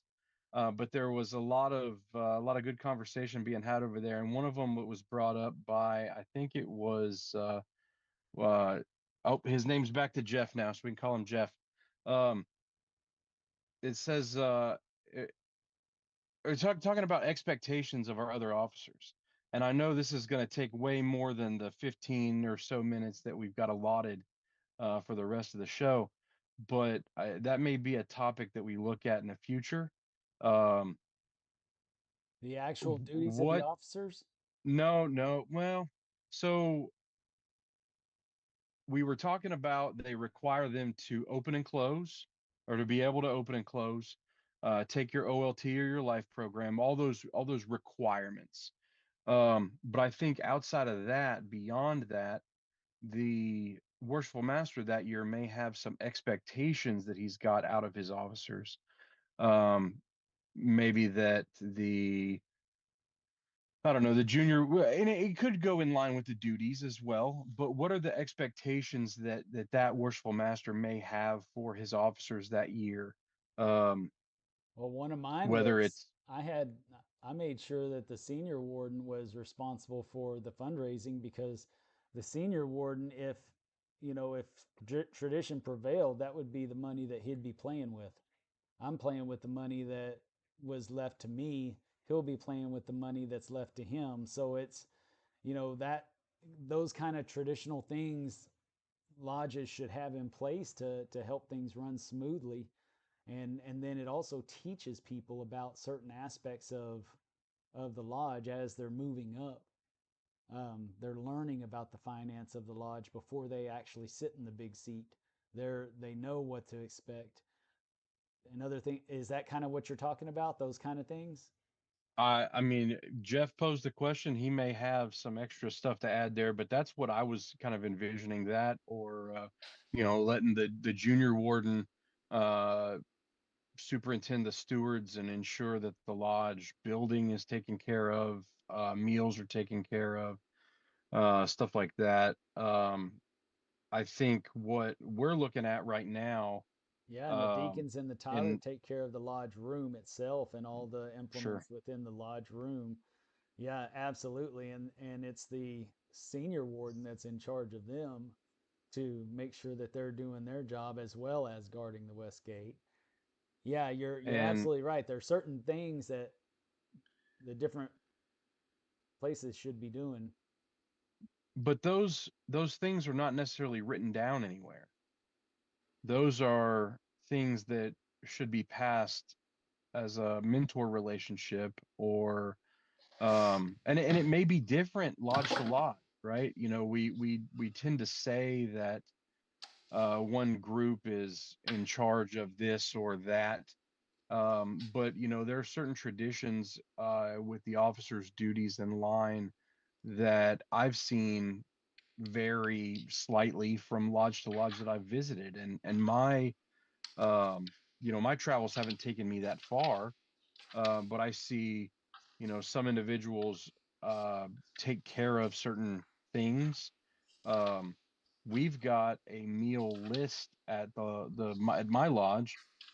The stewards may assist with serving and cleaning, but they're not responsible for every meal. That gets delegated to any brother that volunteers, or a scheduled list.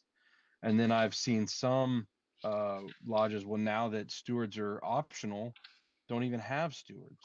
So, I mean, that's definitely a thing. But one thing that I would add, that, my lodge, we are looking at the Vanguard program for this upcoming year. Um, and me sitting in the West, I am the chairperson of our Vanguard committee. And at each stated meeting, I will be providing a report on what has occurred in the last month. And that way it's read officially into the minutes. And that is one of the responsibilities that has fallen to me, or I guess an expectation that has fallen to me, um, to make sure that that gets done. And that would be something that, that we do in my lodge. I don't know what else Jeff was talking about as far as, like, what are those expectations Yeah, over and above OLT, life, etc. yeah. So just a couple of things. Um, so I've got the monitor open here, and I'm reading from from the fourth chapter, verse 12, um, reading about the stewards, and it says, "Brother blank and brother blank, brothers blank and blank, as masters of the ceremonies," right? "It is your duty to assist the deacons and other officers in performing their respective duties, and to see that the tables are properly furnished at refreshment, and that the brethren are suitably provided for. Your regular and early attendance will afford you the best proof of your zeal and attachment to the lodge." And then if you go back to the junior warden, where's it at? Come here, junior His job warden. is to make sure they're doing their job. Right. Superintend the stewards. Yeah. Yes. Well, the That's superintendents of actually the that's craft, when actually the one of the shows that's superintendents, coming up. I'm going to have a show with Chris Galloway on all those different points. yeah, it's the superintendents of the junior warden's duty is the superintendents of the craft when not at labor, which is why he's also referred to as the lawyer of the lodge. And so all those are great things. But my point, what I was trying to strike at the heart of, and somewhat potentially unpopularly, is okay, so I've gone to OLT 101, and I've gone to OLT 201, and I've done life, and I've done this, and I've done that, and I've got a Class A certificate, and I know 3 different versions of the Masonic burial service, and I'm, all these things. But when you get into the line, what are you doing to improve the lodge? And not just as the master. I was talking to a guy the other day that is junior warden of 2 lodges, and I said, well, what are you planning for your year in the East? And he said, what are you talking about? I said, well, you have to start now. You have to pay attention to what's going on around you. You have to figure. You can't. If I'll tell you what, my installation on Saturday was way smoother than the one I had last year. Why? Because I've got that experience. But at the same time, I already knew where I wanted to take the lodge in as much as I could, right? I realized that I do have omnipotent power when necessary, but that peace and harmony must prevail. My point is, so you've taken every class, you can recite every word, but what are you going to do for the lodge, right? I'm really frustrated that there's a lot of guys that are getting installed this month that think because they can open and close the lodge and call the lodge to refreshment and back to labor as a junior warden, then they're ready to go. I agree. That's why it's such a travesty that they allow the past master clause in there. That's why it Well, but shouldn't be there. it's so much, guys. It's so much in my mind. It's so much more than just being able to do the work. That's what sets us apart, and it deserves its own respect, and I mean that sincerely.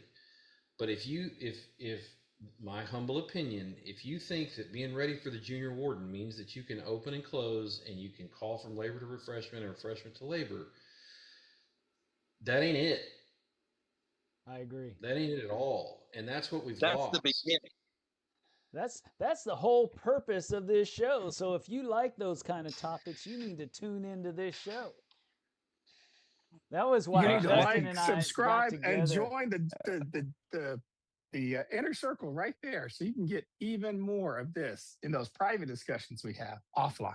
That is exactly why Justin and I, got together. Justin was pretty much ranting before I came on board, and then we started having these hard discussions that nobody was having on that very thing, Jeff. I mean, you're spot on.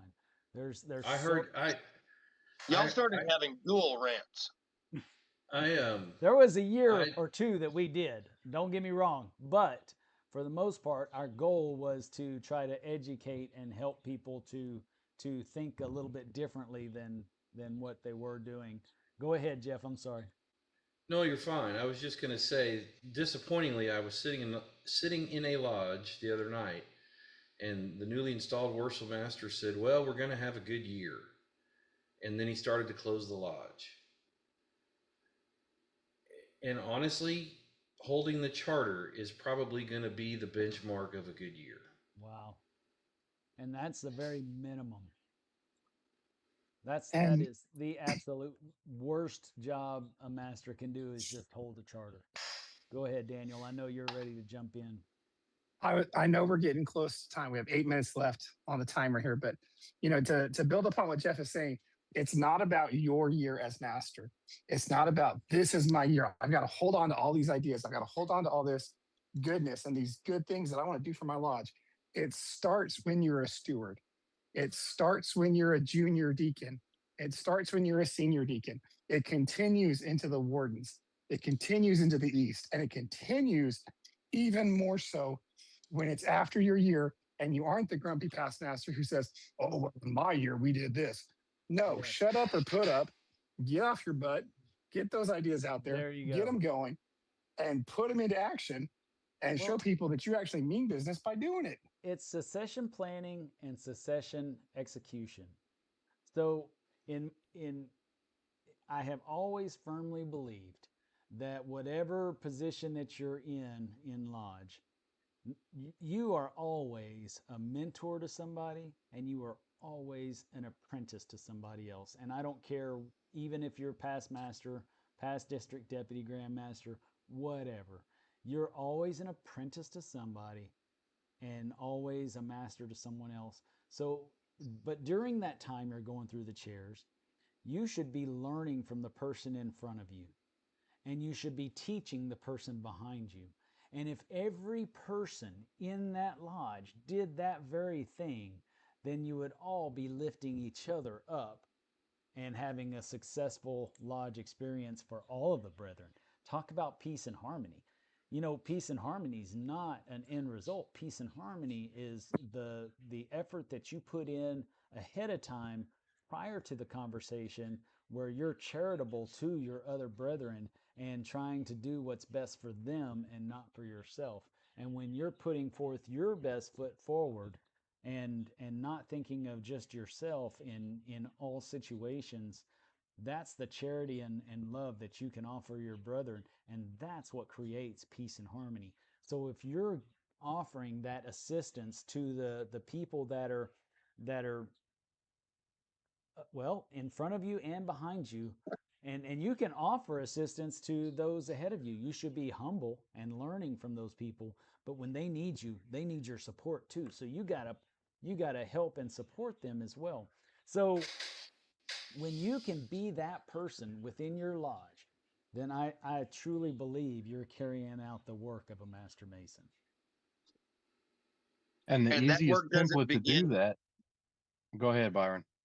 I was going to say that work doesn't begin as a junior warden. No, it doesn't. I'd be willing to go so far as that work doesn't begin as a deacon. That work really begins as a steward. That work begins as a master mason. That work begins as an entered apprentice. It works. It begins from the very beginning to the very end, when you are no longer in that lodge, when you have gone on to the celestial lodge above. You know, that work is always in place if you are truly paying attention to the lessons and symbols that we're taught. Well, and if you're truly interested in improving your lodge, from the moment you step into the line, wherever you step into the line, you need to be what's the phrase that we hear more often than not? Which way are you going? To the east. Well, if that's your goal, if that's your end aim, then you had better start from day one. Well, figure out what you want to accomplish and how you're going to accomplish it. and the symbol of the east is actually, you know, making it back to our creation, right? So in order to do that effectively and with upright conduct, then there's a certain amount of humility that's required. And you know, we've talked about it before in the even in the very beginning. We're taught that the goal is to work for the greater good in an altruistic nature. Do we have an altruistic nature to us? Absolutely not. We do things that are selfish and self-centered all the time. However, the goal can be humility um, and working towards an altruistic nature. That's the goal. That's the end game, right? And if we're doing that, then we can get there. Hey Jeff, I just wanted to show you this. I just got this week from Scottish Rite Research Society. Lodges of Sorrow? Yes. Yes, it has all of the old different writings of all the different lodges of sorrow and where they come from and Oh, that's cool. and their background. And anyone who's a member of the research society would have gotten that this week or next week. And I bet you there's somebody in your lodge that you sent over to me over in San Antonio that has a copy of it. You ought to ask them if you can check it out.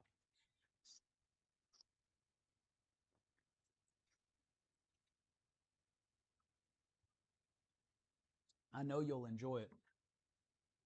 So we're in final thoughts. Let's jump into final thoughts, and then, like I said, we're going to hold over 5 minutes exactly once we're done with final thoughts.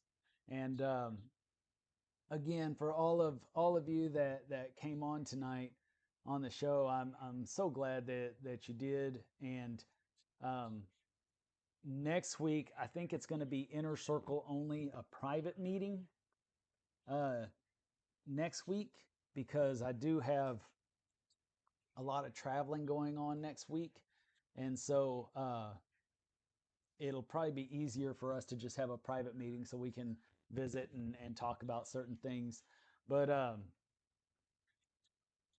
we will be back the following week to share all of our adventures from the previous weeks with y'all. And I got a message from the brother that's helping me with our new website, and he said I really need to go on and check it all out because he thinks that we're there, and I need to see if we really are there. Because if we really are there, then we're really onto some fabulous things that are fixing to happen with Masonic Improvement. But go ahead, Jacob. Go ahead and give your final thoughts for this evening. I think it was a good show. I think we had a solid topic. I know he's probably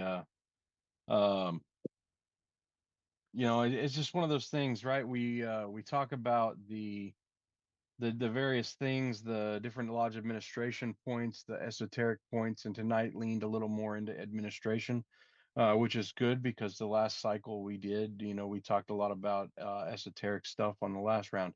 The our big thing is what are we going to do, and how are we going to meet our requirements? And I think the biggest way to hit those requirements, make sure we're doing those requirements as well as doing our best practice, is to find a program in whatever jurisdiction you're in, like our Vanguard program here in Texas. And the last little bit that we just talked about, just drive that point home. Those are really the first 4 things that are part of that Vanguard program. It talks about, you got to have your money in order.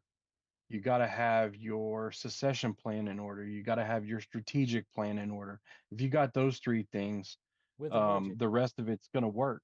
The succession plan has to be the mentoring of one officer to the next, and be able to set all that up. And it also, last year, I had this conversation with some of the guys at OLT that are on the education committee because they oversee the Vanguard program.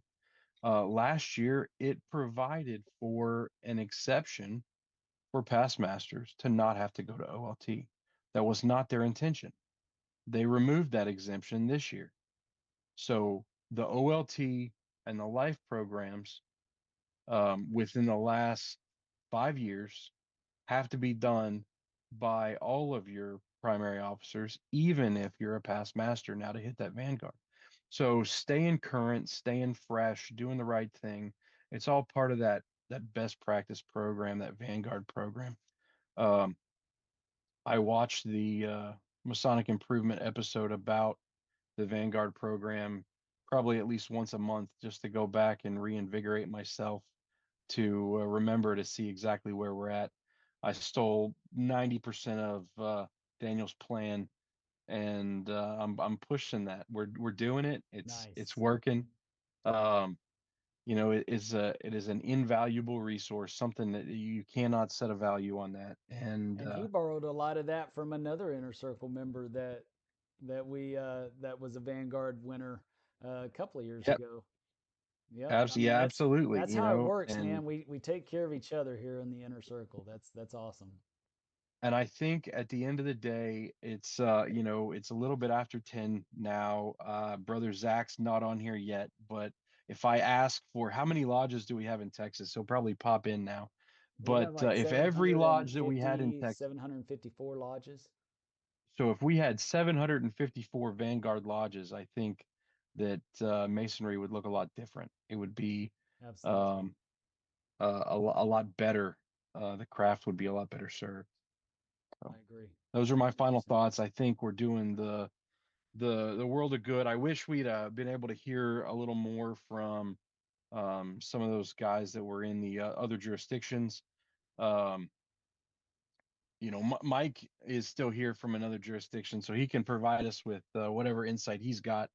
Um, but yeah, I think it went really well tonight. I hope that anybody that was not able to jump on our live, thinks about joining the inner circle and comes in and joins that Facebook group and gets those links whenever Dennis decides to post them. Nice. Thank you. Byron, you're next. You're on my upper right. Okay, so I'm going to try and be as brief as I can, and then I want to yield the rest of my time to Mike because I really am interested in hearing the point of view from a Mason not from Texas, and he's the only one left. The big things that I was reminded of and want to make sure I reinforce from tonight's discussion is that that line of succession that is required for the Vanguard Award really does start at the bottom. Bottom is the wrong word. It starts at the earliest opportunity. So the earliest opportunity really is, as you said, Dennis, the moment you are raised to a Master Mason or to the degree of a Master Mason, that's when you need to start looking to what is it that my lodge does that I love? What is it that I feel like I can add to my lodge and start planning to bring those additions to your lodge? You should, as a junior officer, whether it's steward, deacon, warden, you should be looking to the seniors and to the worshipful master for guidance. You should be also looking for ways to assist those seniors and the worshipful in the administration of their offices so that when your time comes in those offices, you already have some experience. You've already gotten a little bit of an inner look at what it is to serve in those senior and worshipful office. And I'm gonna leave it right there. So can we hear from Brother Mike next, please? Not to put you on the spot, but sure, go ahead. But I gave him a whole minute of warning. Brother not Mike O'Brien. Yeah, well, you guys were way over my head tonight on this administrative stuff. I mean, I'm still new here, but I've just been thinking about how, you know, good change is always slow change. I mean, especially with any type of organization that's as big as ours. But even when you scale it all the way down to a specific lodge, um, you know, and there's two ways that change takes time. One is just behind the scenes. You know, it's like a bamboo, or it takes 10 years, then all of a sudden it grows a whole forest in 1 year. And you're like, wow, that was a lot going on underground that last 10 years that nobody saw or was aware of. But the other type is what it's like everybody just working together and trying to get on the same page. And that's a big challenge. You know, I think Byron brought up a good point about kind of that old practice of just trotting out a bunch of kind of skeleton voters or whatever to sandbag different initiatives. And it seems to me, and I'm still totally new, but there's a lot of different, almost like normal mechanisms of slowing things down within the fraternity. I mean, a lot of guys take personally their ability to slow down other guys. You know, they take pride in that. And then there's various like institutional formats, and in some ways that's good, that creates stability. But then in other ways, you know, it's exciting to think about what happens if all of a sudden a bunch of guys just take their hand off the handbrake and I'll just see if that train gets moving. And you know, I think it's a good year for that. The elections this year, they felt pretty positive up here in Michigan. You know, we don't talk too much about numbers and all that, but I think 27 is actually a pretty auspicious number. And the elections right now are just feeding into 2027. And, you know, 027 only comes around every 1,000, you know. I don't want to exaggerate too much, but I think it's a big year. And these kinds of administrative conversations, it just occurs to me that this has been going on for 300 years now within this fraternity. and it's all going somewhere. It seems tedious when you're a new guy, you're just sitting there and you're like, what's all this about? But um, it makes me have a confidence in the organization that I just joined to know that these types of conversations are happening and guys are taking all these details seriously. So that was pretty much all I was thinking about tonight while I was listening to you guys talk. I really enjoyed it. That's a good takeaway that there are people having these conversations that care about it, and we're not the only ones. It happens all over the place. We just happen to be the ones online, right?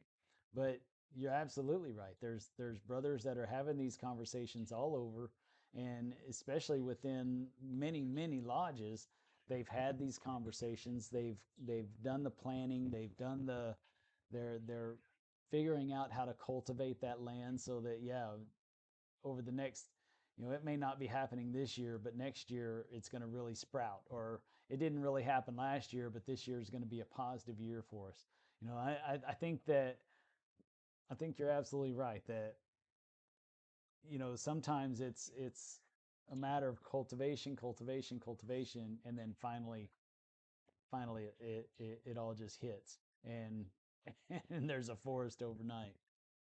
That's a great analogy. I love that. I'm gonna have to remember that. The bamboo analogy. That's a good one. Brother Tom, I'm not gonna say your last name.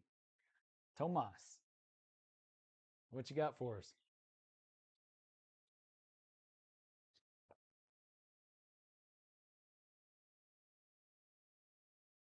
I guess he fell asleep waiting for us to get to this point tonight.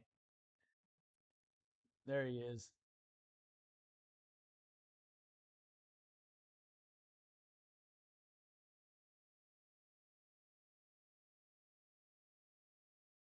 I still don't hear you for some reason. I see that your microphone says that it should be working, but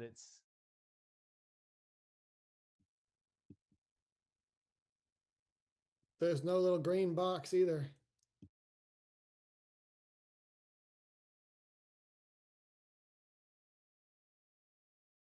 that's right. It's like the microphone's not really noticing that he's there. Can you hear me now? There you are. Okay.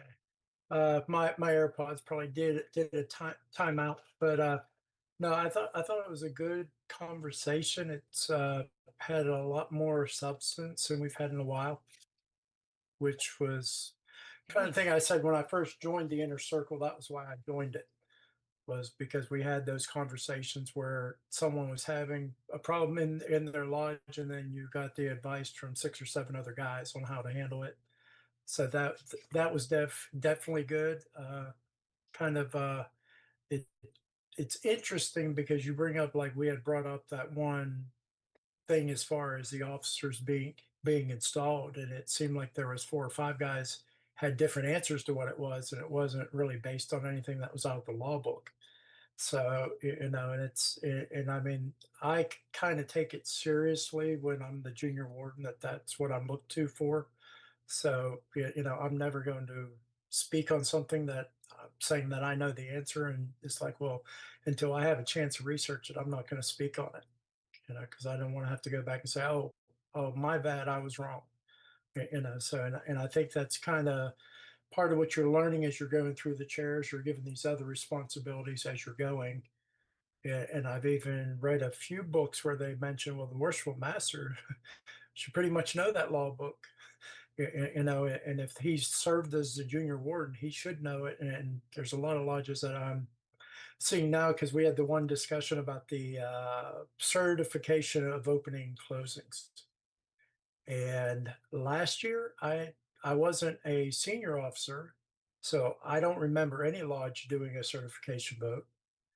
And then I belonged to 4 this year, and only one of them did it. Wow. And I'm like, okay, why are we doing this? We didn't do it last year, and I don't think we did the year before. And they're like, well, we're doing it now. And then we even had one that we voted proficient, and he was prompted the first meeting on everything he had to say as a senior warden. And it's like, okay, evidently we're not following through on what we're supposed to be doing. And Why are we, I mean, we do proficiencies on candidates as they're moving through, and they have to pretty much know the material to get passed and to get raised. I think we need to look at that a little more seriously in our individual lodges and say, okay, well, if this brother doesn't know what he's supposed to be saying at the opening and closing, then we need to either get him up to speed real quick, or we need to just say that he's not ready for that chair yet. That's just my personal take on it. But that's another thing I've been learning, because I've only been a master now for almost two years. But I had already known the speaking parts for all the chairs before I even went in to the junior deacon spot.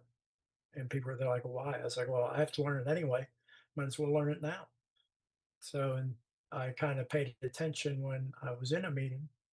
So, I mean, once you get up through the chairs, you may have been through 3 or 4 years of meetings. You should know most of the speaking parts by then if you just pay attention. But I was just happy that we kind of went back to the basics or the old school of things, because we usually have a specific topic as we go from each of these. And it was like, okay, are we going to go back to when we used to have questions about what was going on?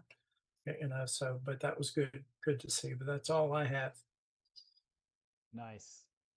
Um, I I can tell you, and this is why I am so passionate about past masters having to be um, re-verified proficient, because I'm a past master, and I had my tail handed to me a few weeks ago at practice at floor school, and it was in the junior warden seat, and I just hadn't sat there in a long time, and Josh can attest to this. I had my ass handed to me, and I see it all the time. It's not like I don't attend lodge, but as secretary, I'm always focused on getting my minutes ready and getting ready to, manage the function of the lodge, and I'm not paying attention to what's being said. And, it really taught me that very thing, that, I need to slow down when I get to the lodge and just sit and absorb the ritual, because obviously I'm not letting it prepare me for what we're about to be a part of, and then also letting it prepare me to go back into the world when we're done. So that's my fault, and I should have done better. And I love that point that you just brought up, because that's one of the main reasons I am a proponent for past masters having to do every bit of the stipulations, so that before they sit in a chair again. All right, Josh, it's your turn. Oh man. Okay. I'll keep it short and sweet. Good conversation. I'm glad I brought this question up to everybody, because it was a question that I had been discussing for a while. So um, definitely see everyone's opinion and input and what the law says. So that's it is what it is. So good times had by all. And I will change my hat one more time for the audience. Let's see. I put this wrong. And there you go. Nice. Yes. Oh man, that's funny. All right, Jeff, it's your turn. Yeah, give me 2 seconds. Okay. Daniel, 1, 2. Daniel, would you I'm like good. Okay. Oh, 2 seconds to get your But not to be outdone by Josh. I had to go get a hat too. right. So Uh-oh. God, why'd you have to do it? I wore this hat. Just had to make him get his pilgrim hat out. I wore this hat to AMD a couple of months ago, and one of the guys there asked me if I stole it from LBJ.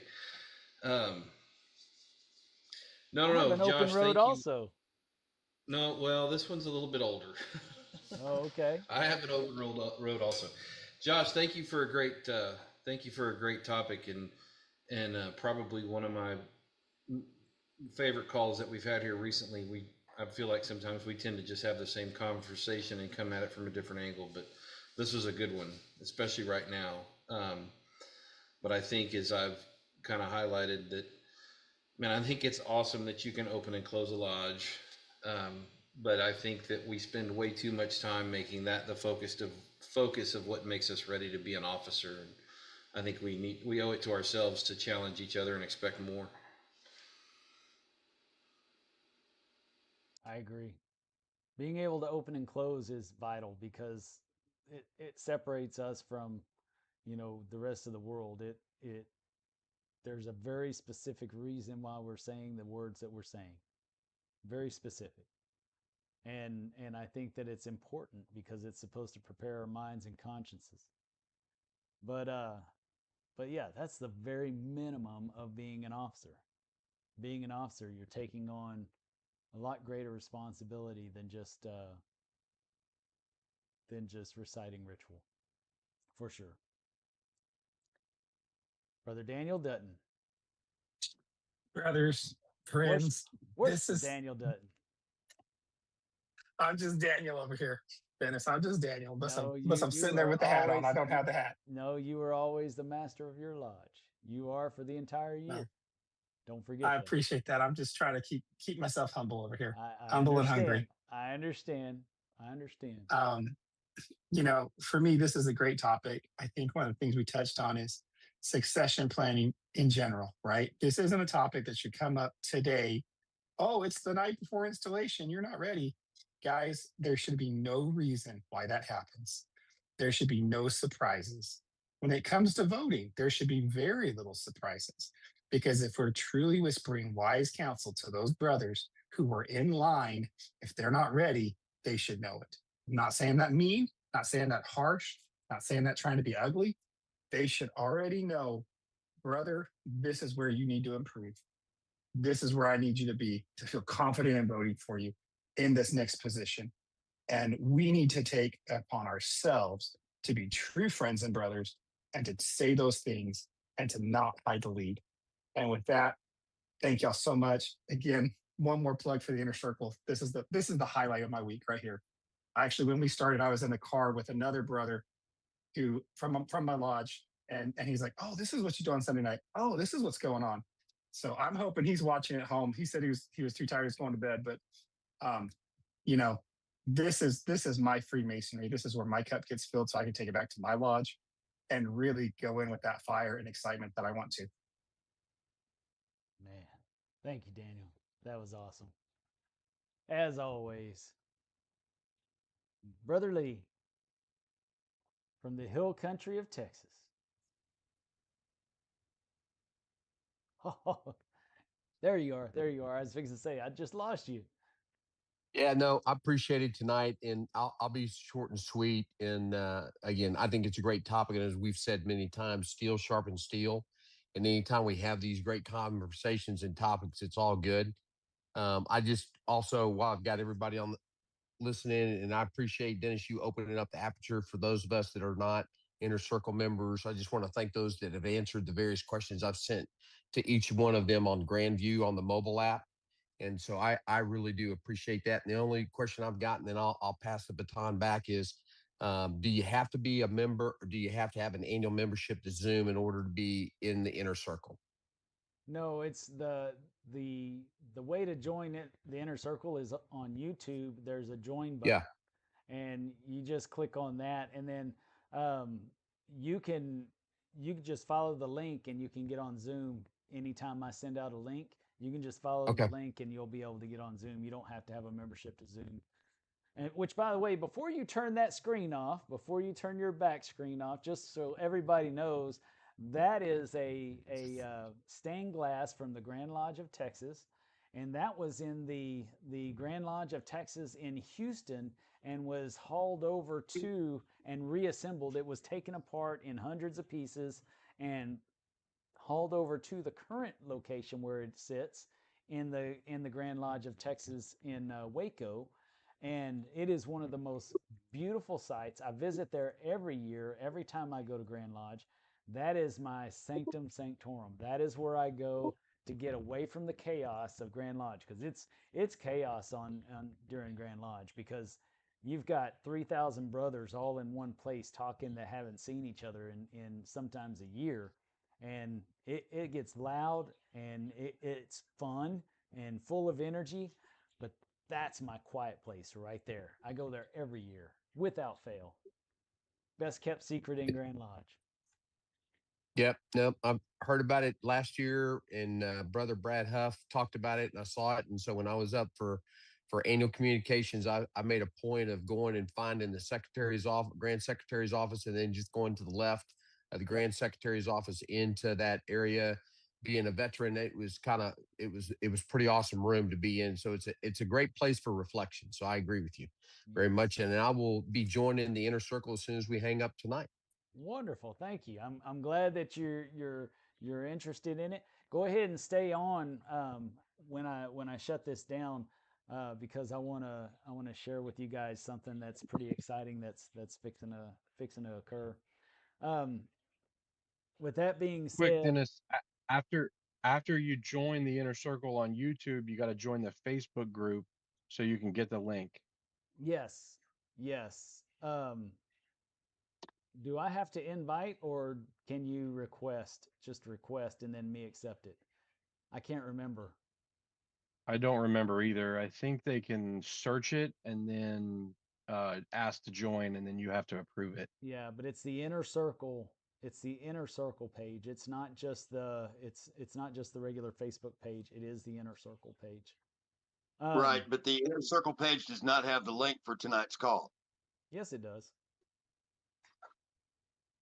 It went Okay, late. well, if I drop out, I'll go to the inner circle page and look for the link. Go right on ahead. It went there late, Byron, but it did show up there.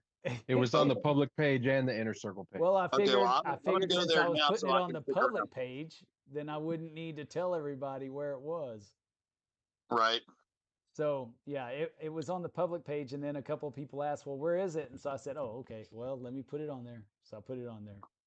But yeah, it's on there. I did put it on there late. So you're right, Byron. Sorry. There is an invite button on the Facebook page for the inner circle. So if anybody's friends with Brother Lee, they can tap that invite button and then find his name on there, and he'll get an invitation that way. Who was it that we just lost? We just lost somebody. It was Byron. He went to go investigate. I know. Golly.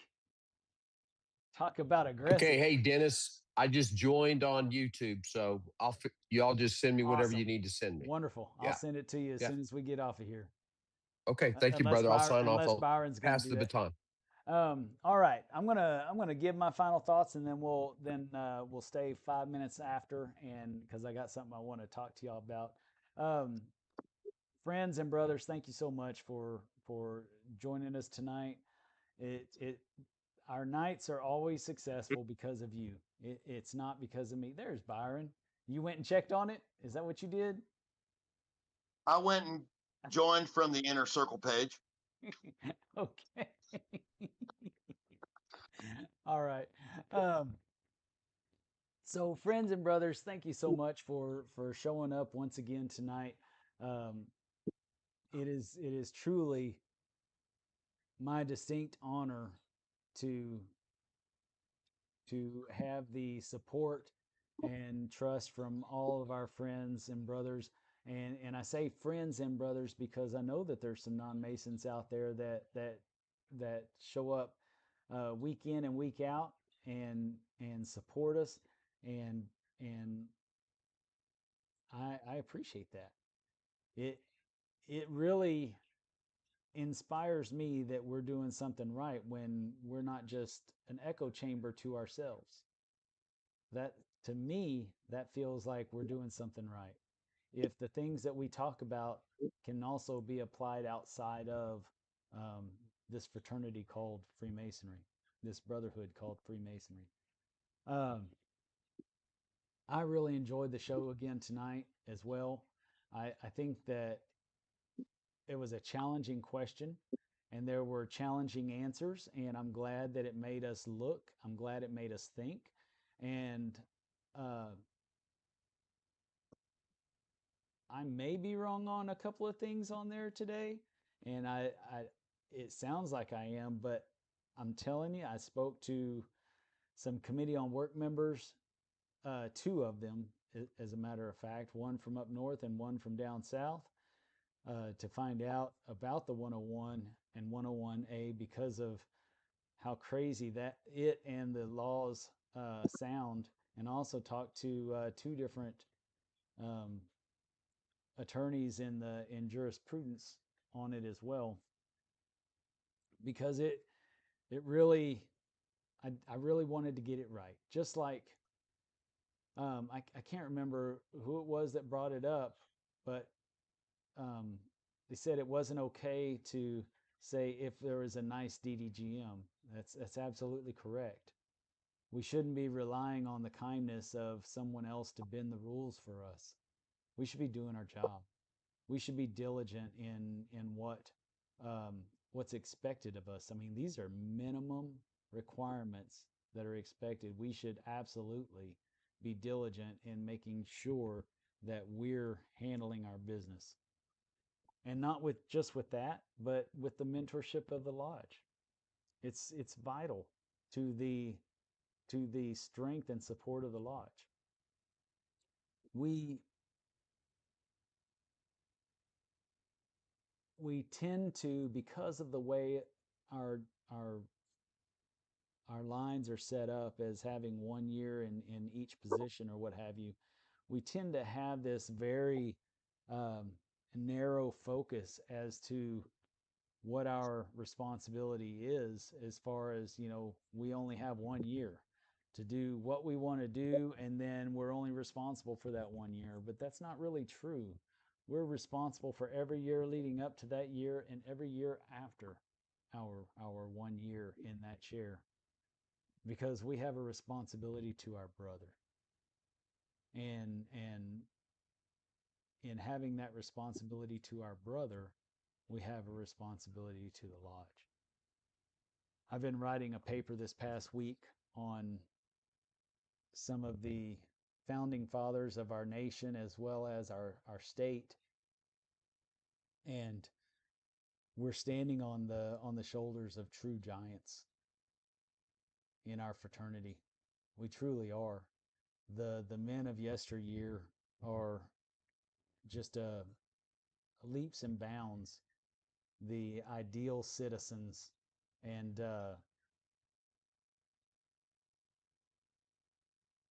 examples of who can best work and agree to establish a nation and to establish a state like Texas. And all of that was built upon the ideals of Freemasonry. Now, was it exactly, was everything Masonic that was laid out? Not everything, but I can assure you democracy was.